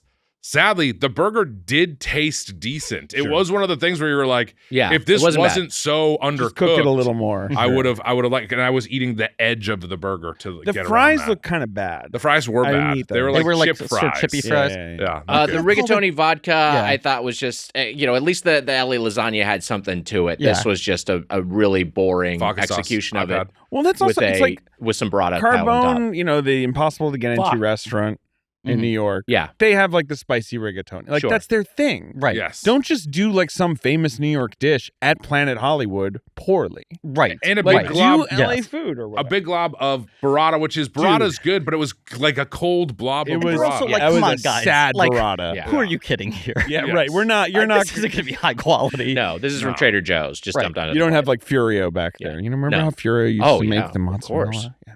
I just even like we all agreed that the cocktail was good, right? The cocktail was good. But God, they I was were just not realizing even there must be like cocktail Cisco had like Verano. alcohol and sugar in it. Right. Like it wasn't going to Cocktail was be good. bad. And JJ took care of us. JJ but did, like they were not even really putting a lot of attention on the fact that it was Terramana, right? No. I feel like Vinny was the one who was like, that's the rocks tequila in there. Maybe it says on the menu, but I'm like, that is such a huge fucking market. Right. That like every cocktail they have should be like fucking Ryan Reynolds Aviation Gin Martini. 100%. Like, Lean just on all the to celebrities. feel like it's fucking about Hollywood. Or maybe just close it down. Don't have one. Hollywood I like doesn't how even you're care. like, it should be crass. And I'm like, or it could just not exist. So we put our order in a That's hurry. what's so bizarre to me, though, about them letting it close and then Robert Earl being like, I need to find a new location in the same neighborhood and reopen it because my new idea Planet Hollywood needs to exist. I just Hollywood doesn't even care about Hollywood anymore. Ryan Reynolds cares about Mint Mobile more. Like he wouldn't even care that his nothing his films thing in was on Hollywood. Most movie stars seem more interested in their products. Yes. Right. It's bad news. We're in a bad spot. John Voight's gonna figure it all out, guys. It's fine. And also Netflix is good. Netflix is good, and they're doing their best to help the industry. Netflix is good. We've released, I think, an episode where I was pretty mean to Netflix.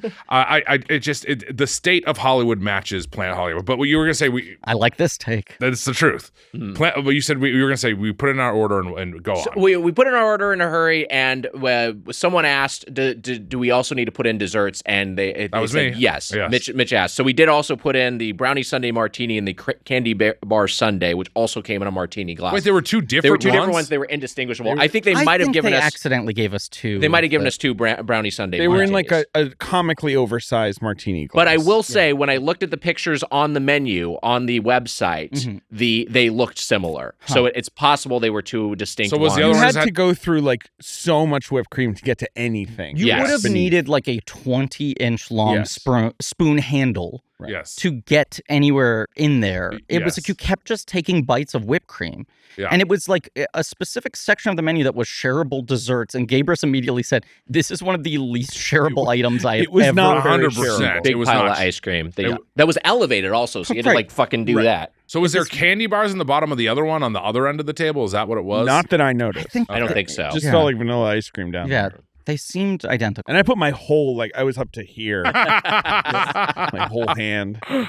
I'll say this. I thought the dessert was tasty. I mean, it was ice cream with fudge and shit on it. fine. So But see, versus the cocktail where I'm like, yeah, of course, it had like alcohol and sugar in it. But I was like, yeah, but it was pleasant to eat. I did have the feeling while eating the dessert of like, this is the least I could probably enjoy these ingredients together. Like, I'm getting a baseline, sure, it's like ice cream and brownies and shit. I like this stuff.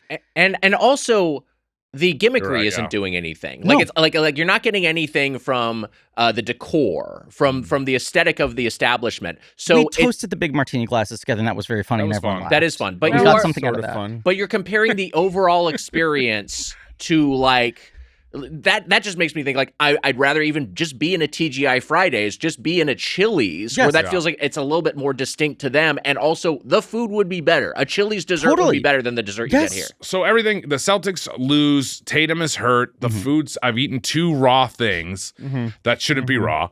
And then the worst thing of all is I eat this the blackened shrimp, and it was the thing that I was like, this makes me feel sick. It was disgusting. It wasn't great. It was Blackened shrimp was bad. It was not A little great. rubbery. Prime rib sliders I thought tasted really gross too, and the guacamole was were like whatever. so gross. They were really disgusting. They were a weird color. They were Yeah, putrid. they were gray. The only thing I think, the LA Maybe meant to lasagna tie in with the Russo Brothers, was the okay. Gray Man.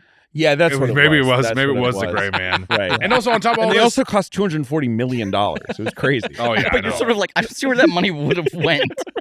The credit That card. money's clearly being spent somewhere other than the sandwich. I am very genuinely wondering how much that whole meal costs. I'm afraid to hear what it was. I can look it up. My guess was it was bad. But I mean, it was I took a 8 picture of the We were receipt. eating for 8. that's true. We were eating for 8. Yeah. So And we And Marika said she took 5 bites of food total. Is what Total. she said. Party. It was a party of 8. Yeah. There was 20% gratuity included because it was a large party. Right. The total with all the food was $670.17. I also tipped on top of that because JJ did a good very pay. nice of you to do that. But that I'm is pissed, less but than go on. 100 a head. Yeah. Not that I'm defending it. It's not crazy, But it was was mostly expensive. crazy. It was mostly shareables. Like, we did not get an entree for every But person, ostensibly. we got way too much food. We did. We we did. definitely did We not absolutely need all did. that. We got too much. We got too much food. Griffin was making some decisions in a hurry, and in his defense, and we got to try all of their That was signature stuff. my other thing. Now, But if the other that thing food is, had like, been good, I would have possibly eaten more. Sure. I think that's a I good hit point a as wall well. so fast. I could have overindulged, and I just was like, I tasted everything. Right. I wasn't even full when we left. We could have gotten one Ferris wheel. We could have gotten one Ferris could've. wheel, but it would have been tougher to share. But let me just say we this. might have gotten the raw one instead of the not That's raw also one. very true. You need to get two so that The I buffalo do wings think- were also worse than the ones that we got at a tavern in Times Square. That Yeah, were that's just fine. fine. And same thing with the wings. But what I was going to say was this.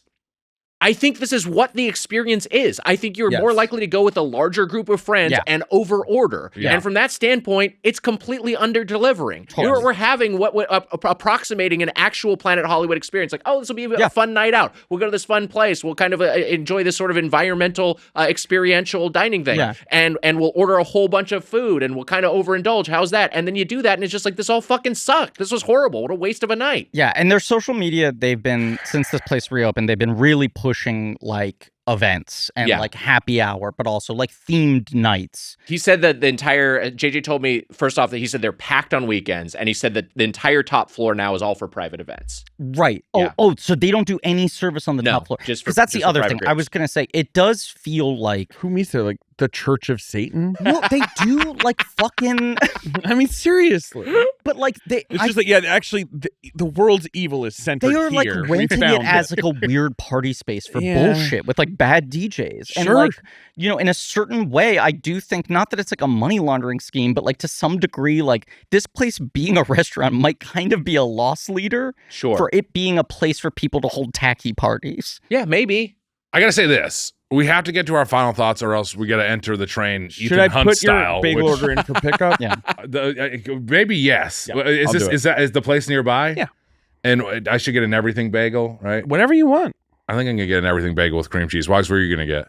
I don't know. I might not get anything. All right. He's not getting anything. Hey, buddy. Did you miss the big news? The Doughboys are doing a comic book. That's right. Doughboys the comic book, Mitch and Weiger Chew America, Crisis on Infinite Girths is coming soon, and you can pre-order it right now at brkids.com. Each Doughboys comic comes with a toy pack that's a random Mitch or random Weiger.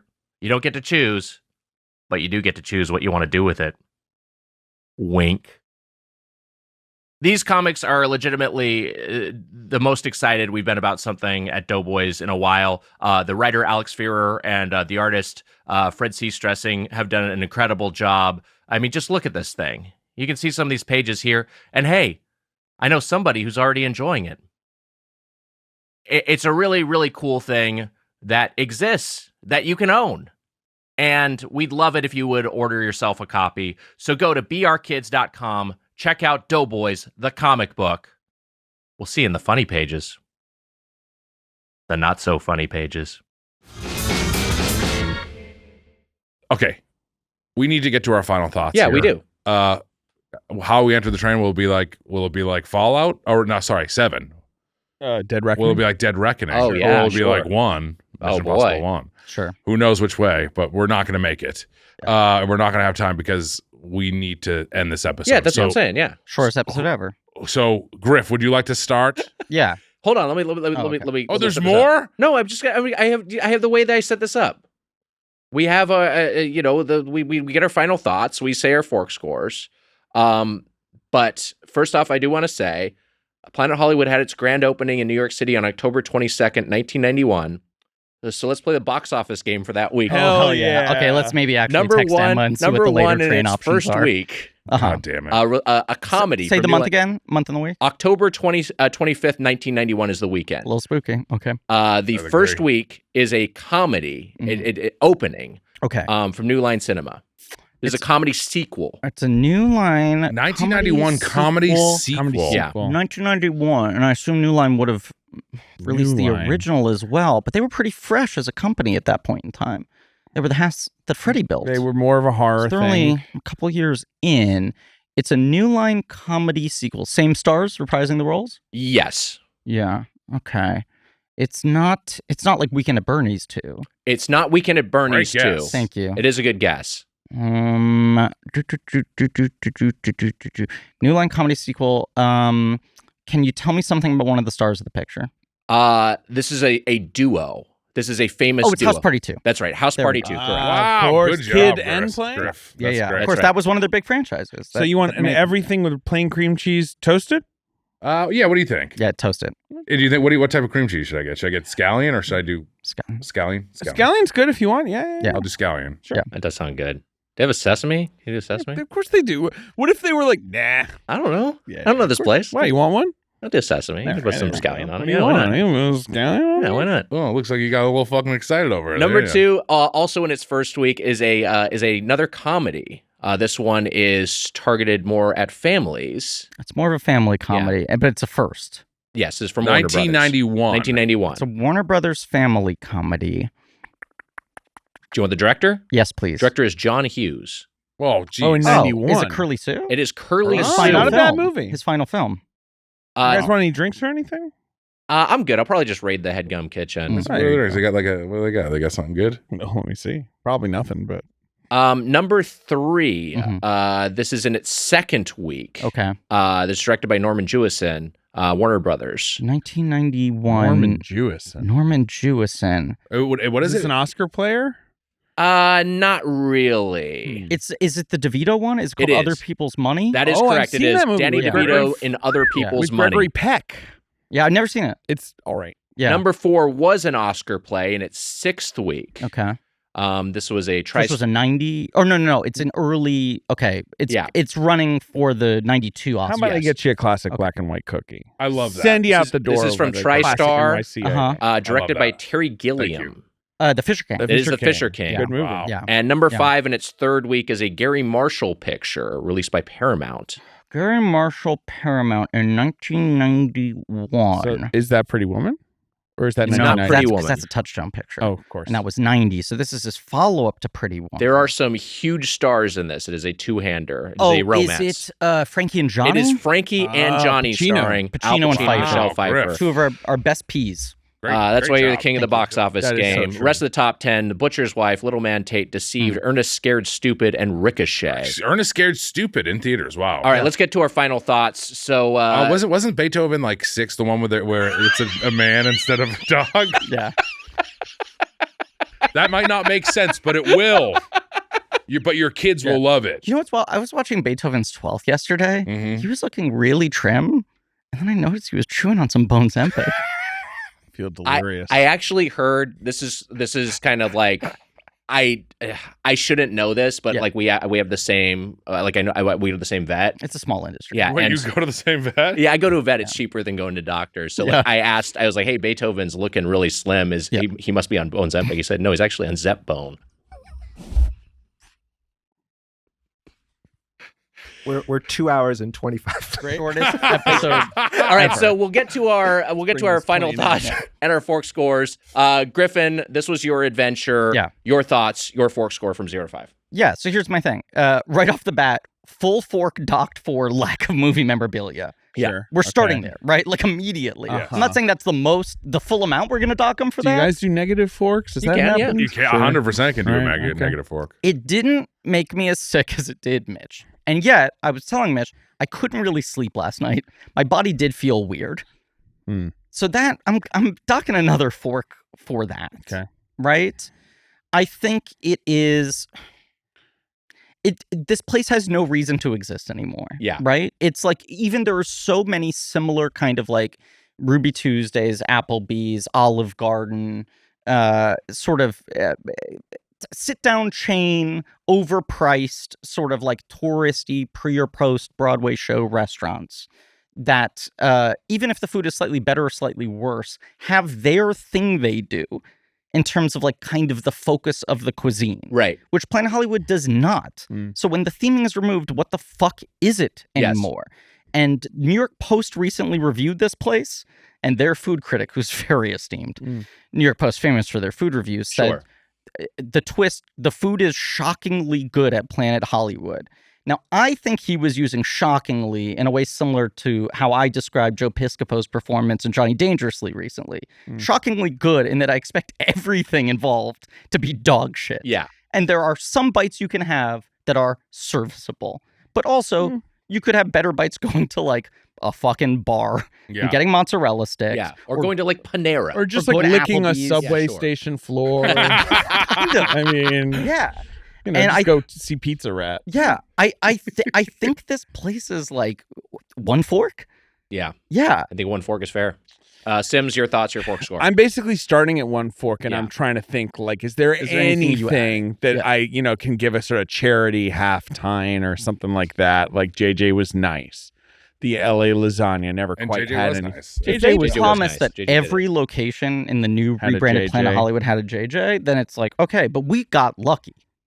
We did get we did lucky. get lucky. In 0 ways. It sucked. I give it 1 fork, and I give you 1 fork. Griffin Newman. I'll take it. That's fair. Mitch, your thoughts, your fork score. Griff, you get 1 fork, of course, too. Sorry. course. No, but I'll wear it. in Yeah. And I most give the times, New York 5 Nets forks. and the New York Knicks 5 forks each. Okay. Wow. The New York good. Knicks do not get 5 forks from me. You Jalen get Brunson you gets get 5 5 forks. Not last night, but 5 forks total.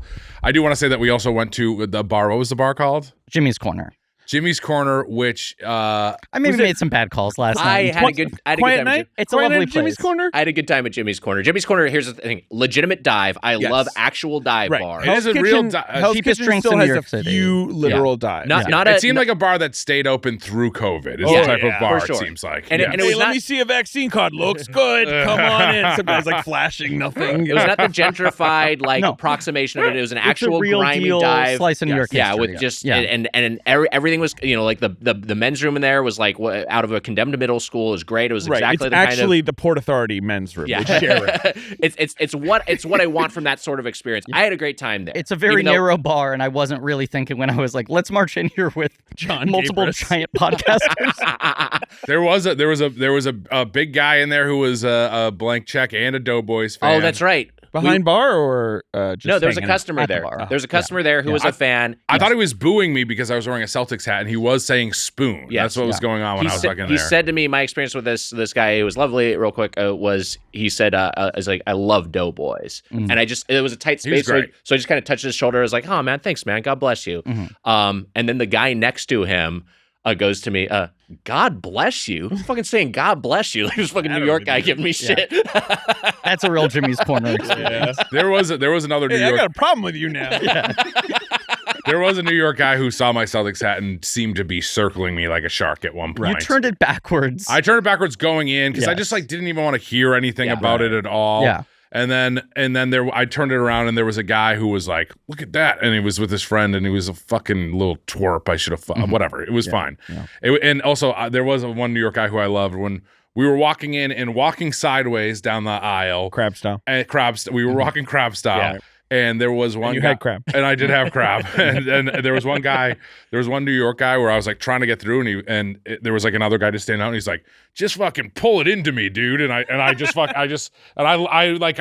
felt more of that man than I have anyone in a long time. I was like Yeah. rubbing up against him. I mean, this is what I like about Jimmy's Corner. It is authentically bad in a way that New York has started to eliminate. And authentically bad in a way that is much more interesting than the badness of Planet Hollywood. Right. And also, Yes. like, perfect counterpoint, it is authentically bad and beers cost $3. Yeah, for sure. Like, you're like, well, this is the handoff for the fact that the prices are still the entire bill there, by comparison, was $60 for two rounds. several 20 rounds. drinks. Yeah, it was right. it was Full table. Yeah. fantastic. Yeah.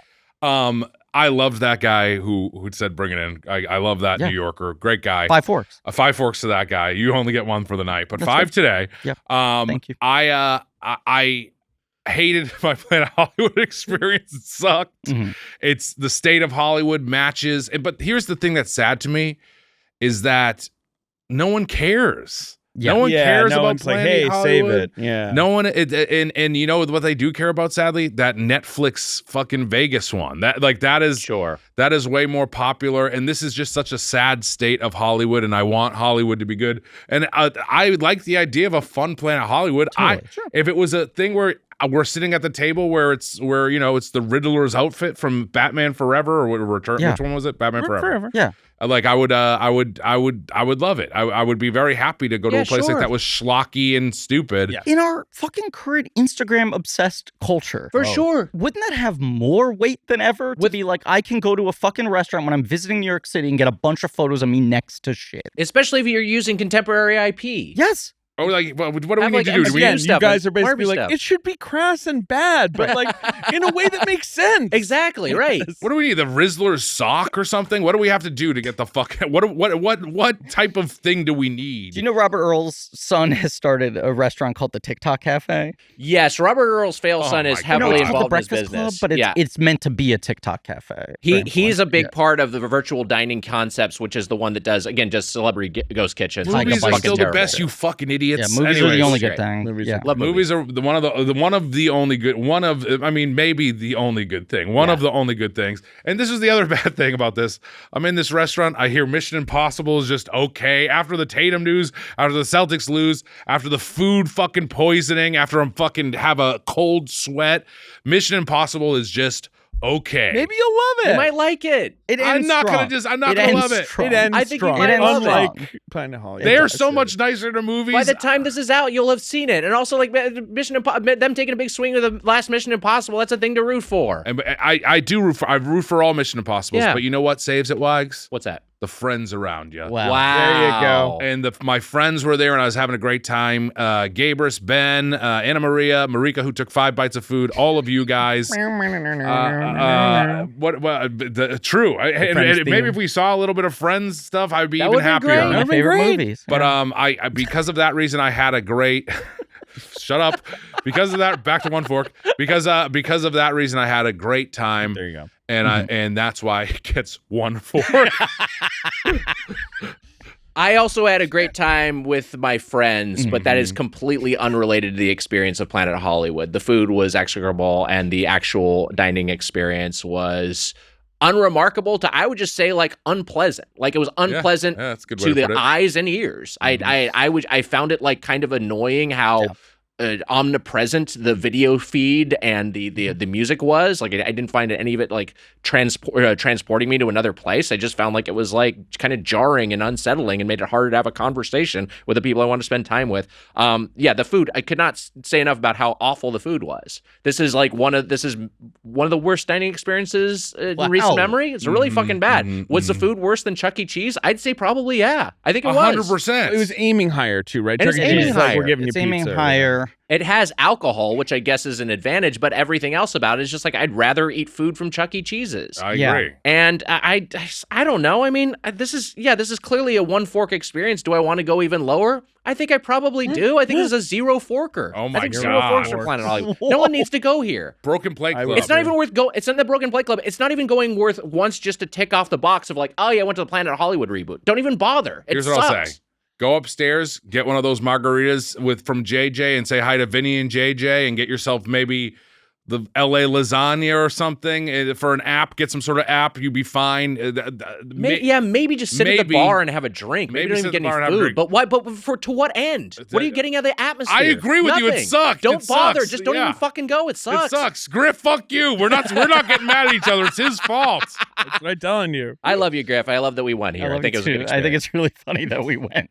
All right. We could have had a steak dinner at Keen's. I hate to say another story, but Yeah. before I knew Griffin, I once had a friend who knew Griffin, Mm-hmm. right? Or knew a friend of yours.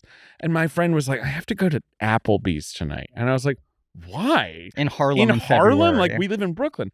And she was like, I don't know. My friend is friends with some guy who wants to have his birthday at Applebee's for some reason.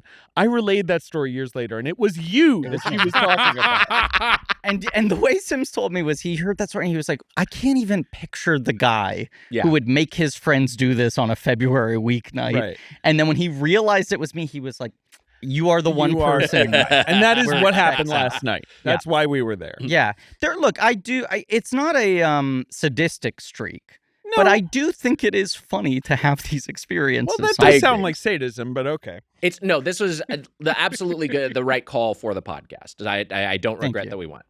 All right, let's do a segment. Chris, hit the music. Okay. Hey, iPad. Disc.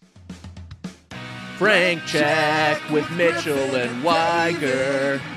Frank check with Mitchell and Weiger. Don't know what film wieners to expect. All you need to know is that the name of the segment's Frank Check. Okay, this is Frank Check. Mitch, Griffin, and Sims are given a frame from a movie involving a food item and must guess which movie it is from. The TV's on, so we were immediately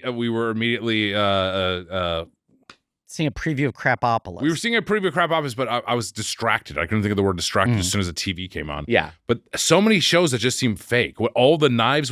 Chris, do you mind? That's a movie. We can't do this. We can't talk about what's on the TV. The segment. All right. Okay. All right. Well, first up, can we? This is Jaws. Let's dismiss this software. That's what I was trying to say, Wags. Yeah. That's Jaws. It's Jaws. That's Robert Shaw. Yeah. Yes, this is this course from Jaws. Oh, and I meant to say, for a bonus point, you can buzz in with your name and then give a theme. Mitch is okay. Yes, but like this goes back to the Jaws one. Mitch gets a point for Minecraft. Okay. But you can also give a quote from the movie that is food based.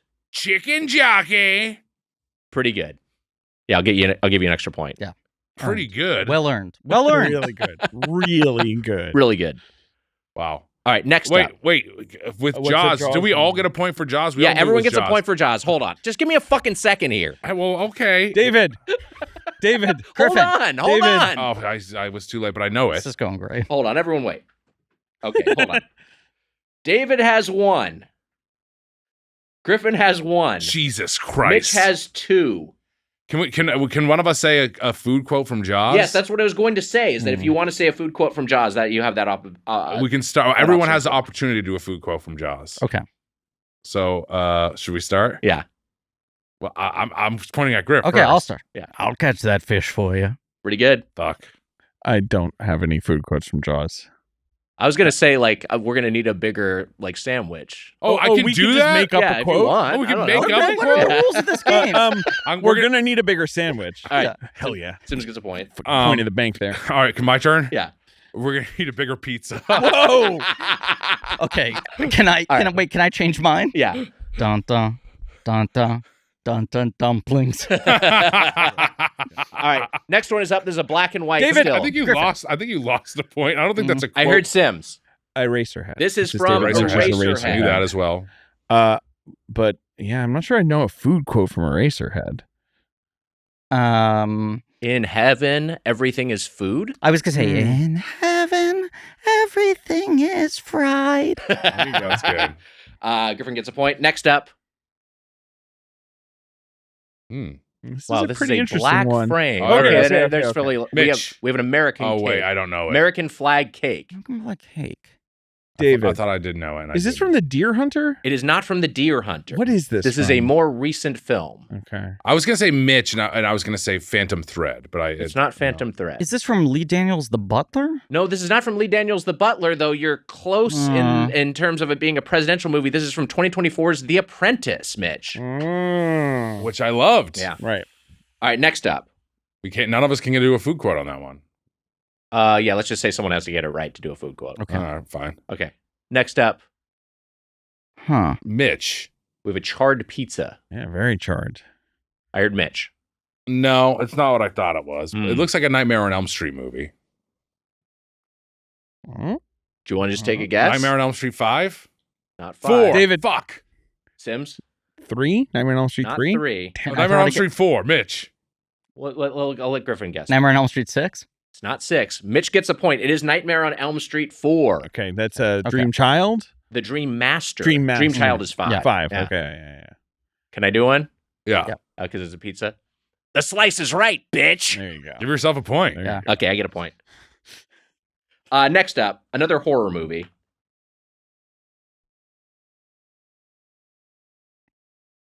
With a close-up of a place setting. Okay. I Hmm. see These are some tricky. ketchup. These are tricky. I know everyone knows this movie. Everyone knows this movie. Yeah. It was pretty good that I got that Nightmare on Elm Street, even though I said 5 first. I thought it was Yeah. good. Yeah, you did a good job. No. This is released the same year as Nightmare on Elm Street 4, The Dream Master, but Holy received very different. This is much more of a prestige horror. Ooh, prestige horror. Ah. Okay, late 80s. Yeah. Late 80s. This is an adaptation of a famous author's work. It's a late 80s movie or an early 90s movie? The year I have here in front of me is 1988. Okay. Give me a hint. Oscar-winning performance. Oscar-winning performance. I'm realizing that. Griffin. Yeah. Is it Misery? It is Misery. Hey, that's early 90s. But I just looked it up on IMDb. Amelia had the date wrong. I think Amelia might have put the book It's dates 1990. down. Yeah. We love you, Amelia. We love you, Amelia. Next you got a up. Misery food quote? I love your food work. He didn't get out of the cock-a-doodle pizza. Yeah, sure. I don't know. Yeah. Do you feel that way? I do feel like Kathy Bates in Misery, like upset about cussing when I listen to like the new Zach Lowe podcast and they're cussing up a storm. I was agree. Like, I don't like Zach cussing. I don't need Zach cussing. No. What are we This doing? I don't need podcast, Howard we've Beck established cussing. that we say fucking shit. We can Come. say fucking shit and come on Doughboys. I just don't want to be if hearing Zach it. Lowe said come, my phone would catch on fire. I don't need him saying come. All right, last one. Okay. Love you, Zach Lowe. He's the best. He's the best. Okay, so we got a big diner We've got a over diner here. See pancakes, our OJ. This isn't diner, though. Good. Good. I wasn't going to guess that. I got... This was a career-launching movie for a couple of well-known actors. Oh, for a couple of actors. Yeah. Diner? And sound like diner so and far. a director. Also Griffin. True of diner. Is this Road Trip? It's not Road Trip. I thought it was the great French guess. toast. A little bit they earlier took than off this. and- Great guess. Yeah. The date, let me double check it. The date I have in front of me is 1996. Is it Swingers? It is Swingers. Wow. Very smart. There you go. Wow, I should have gotten that. Vince Vaughn and- That's on me. Yeah. You're so pizza, baby. You don't even know it. That. Wow. And with that, Sims David Sims is wins. our winner. With Sims that? wins. With that. Wow. Just like a restaurant of our You're feedback. so pizza and you don't even know it. Let's open up the feed bag. Today's Wait, email. Griff, didn't you have something to share too? Weren't you going to show us stuff? I was going to show Planet Hollywood stuff. I don't know if we've just moved on. We have moved on, but Yeah. if we want to get to it, we can. I might save it for the very end of the episode. if Okay, that's all right, great. Yeah. They've got to go. Today's email is from I know. I is- need to go as well. is from Where are you Tom going? Sitch. With them. Oh, right. That's right. You're going with them. Yes. You fucking maniacs. Today's email is from Tom Sitch, pronounced Sitch, What is from the next Madison, train? Wisconsin. Sitch You're going to writes, get the train. what regional fast food chains that you don't have in LA are you most jealous of? Wow. Hopefully phrasing my question this way avoids Mitch immediately locking in Regina since he gets to have it for 3 months every year during a sabbatical. I'm blessed to live in Culver's land, but frequently pine for Whataburger and Wiener Schnitzel. Wiener Schnitzel, I would say, unfortunately, is on its last legs. Mitch, more and more of those A-framed Wiener Schnitzel buildings are vacant. Right. They are closed. Yeah. That company, I think, is near Sad. death. And it's a bummer because they're bad hot dogs, but they're Wiener Schnitzel hot dogs, and sometimes you're craving exactly There's nothing that. like it. You know what's funny is producer Ben, I got to give him a shout out. Great guy. He was wearing a Friendly's hat today. I was Yeah. like, man, it would be great to have a Friendly's on the West Coast. But you know what? I'm gonna butcher the pronunciation. But Wags, when we were mapping stuff out last night, I pressed on a restaurant name. Do you remember what it was? I wonder if it's going to be what I was going to say, but go on. I think you know what it is. Say what you're gonna say. Zion Famous Foods? That's correct, Oh, Wags. yeah. Zion Famous Food that is the one that was like It's a great New York. I was thinking of New York specific institution. chains for Yeah. this question, and that is one that it's just like, again, there's great Chinese food in LA, but it would be nice if it was like, hey, there's just periodically in a strip mall you'll find a Zion Famous Foods that might be near where you live. You know, that'd be great. Mm-hmm. To have that nearby. Stuff rocks. Place is really fucking good. Yeah. How about you guys? Reverse question. I would I love think an Hanford gave it In-N-Out. 2 forks Yeah. because it's not in the platinum. It's I not in mean, the Golden Blake Club. fucking Hanford. Hanford gives Young Famous Foods 2. He didn't like it. Hanford Yeah. may like food less than Griff. Interesting. Hanford does not like. Yeah. Hanford is like a Jesus food is sustenance. Christ. Yeah. He's a right. hayseed. He's a fool. I don't think there's substance. I think it's entertainment. Right. Hanford Right. just needs energy. Right. Griffin Yeah. wants a song and dance with every chicken nugget. Yes. Yes. Right.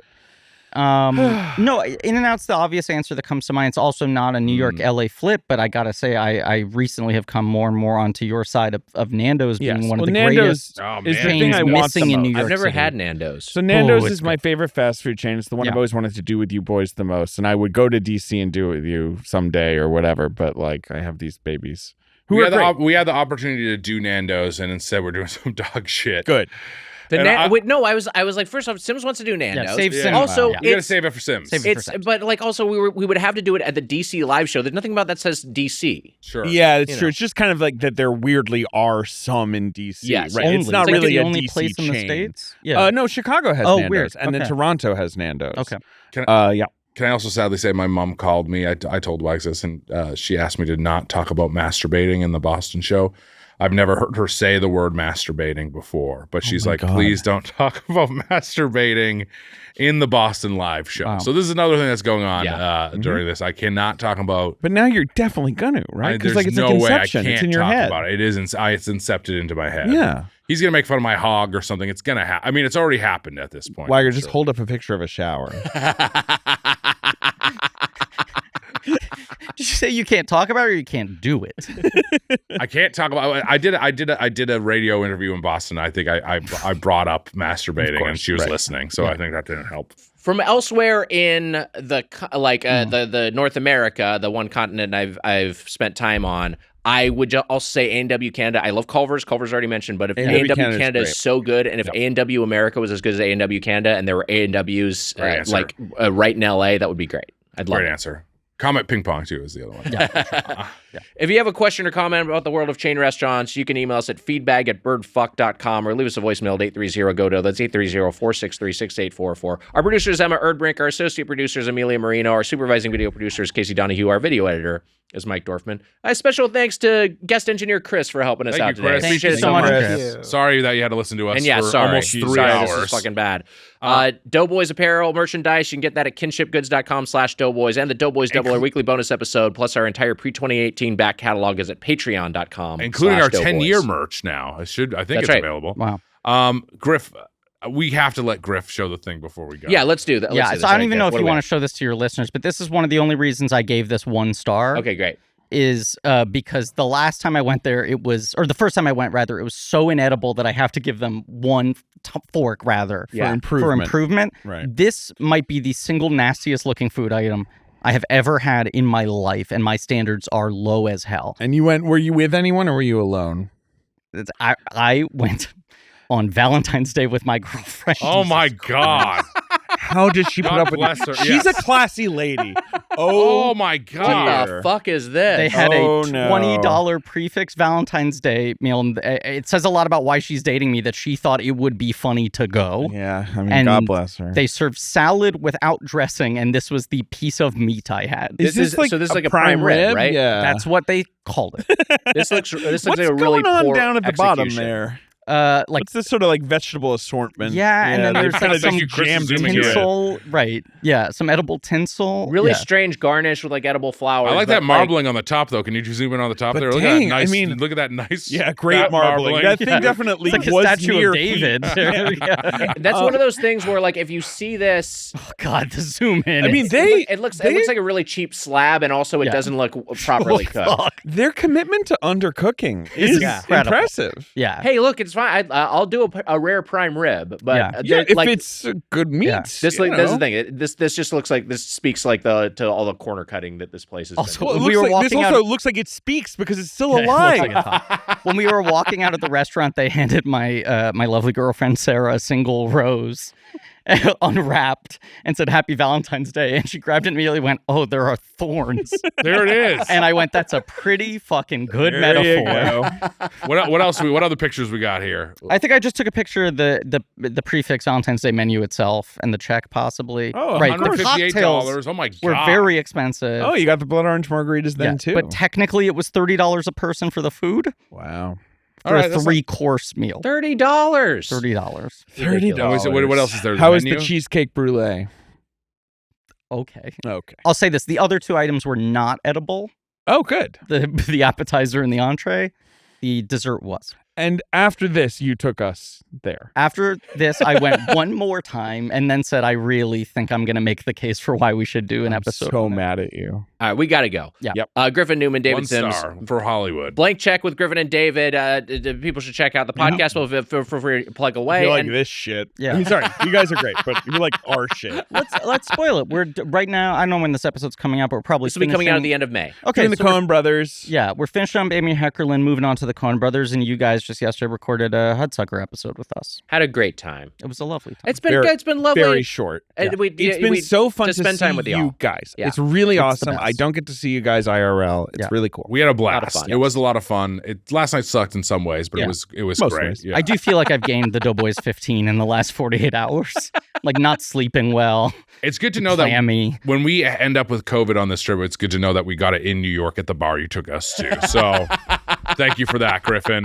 Or it might have been Planet Hollywood's world famous COVID crunch. Might have been that as well. Yeah. All right. That'll do it for this episode of Doughboys. Until next time, for the Spoon Man Mike Mitchell, I'm Tiger Weiger. Happy eating. We got to catch a train. See ya.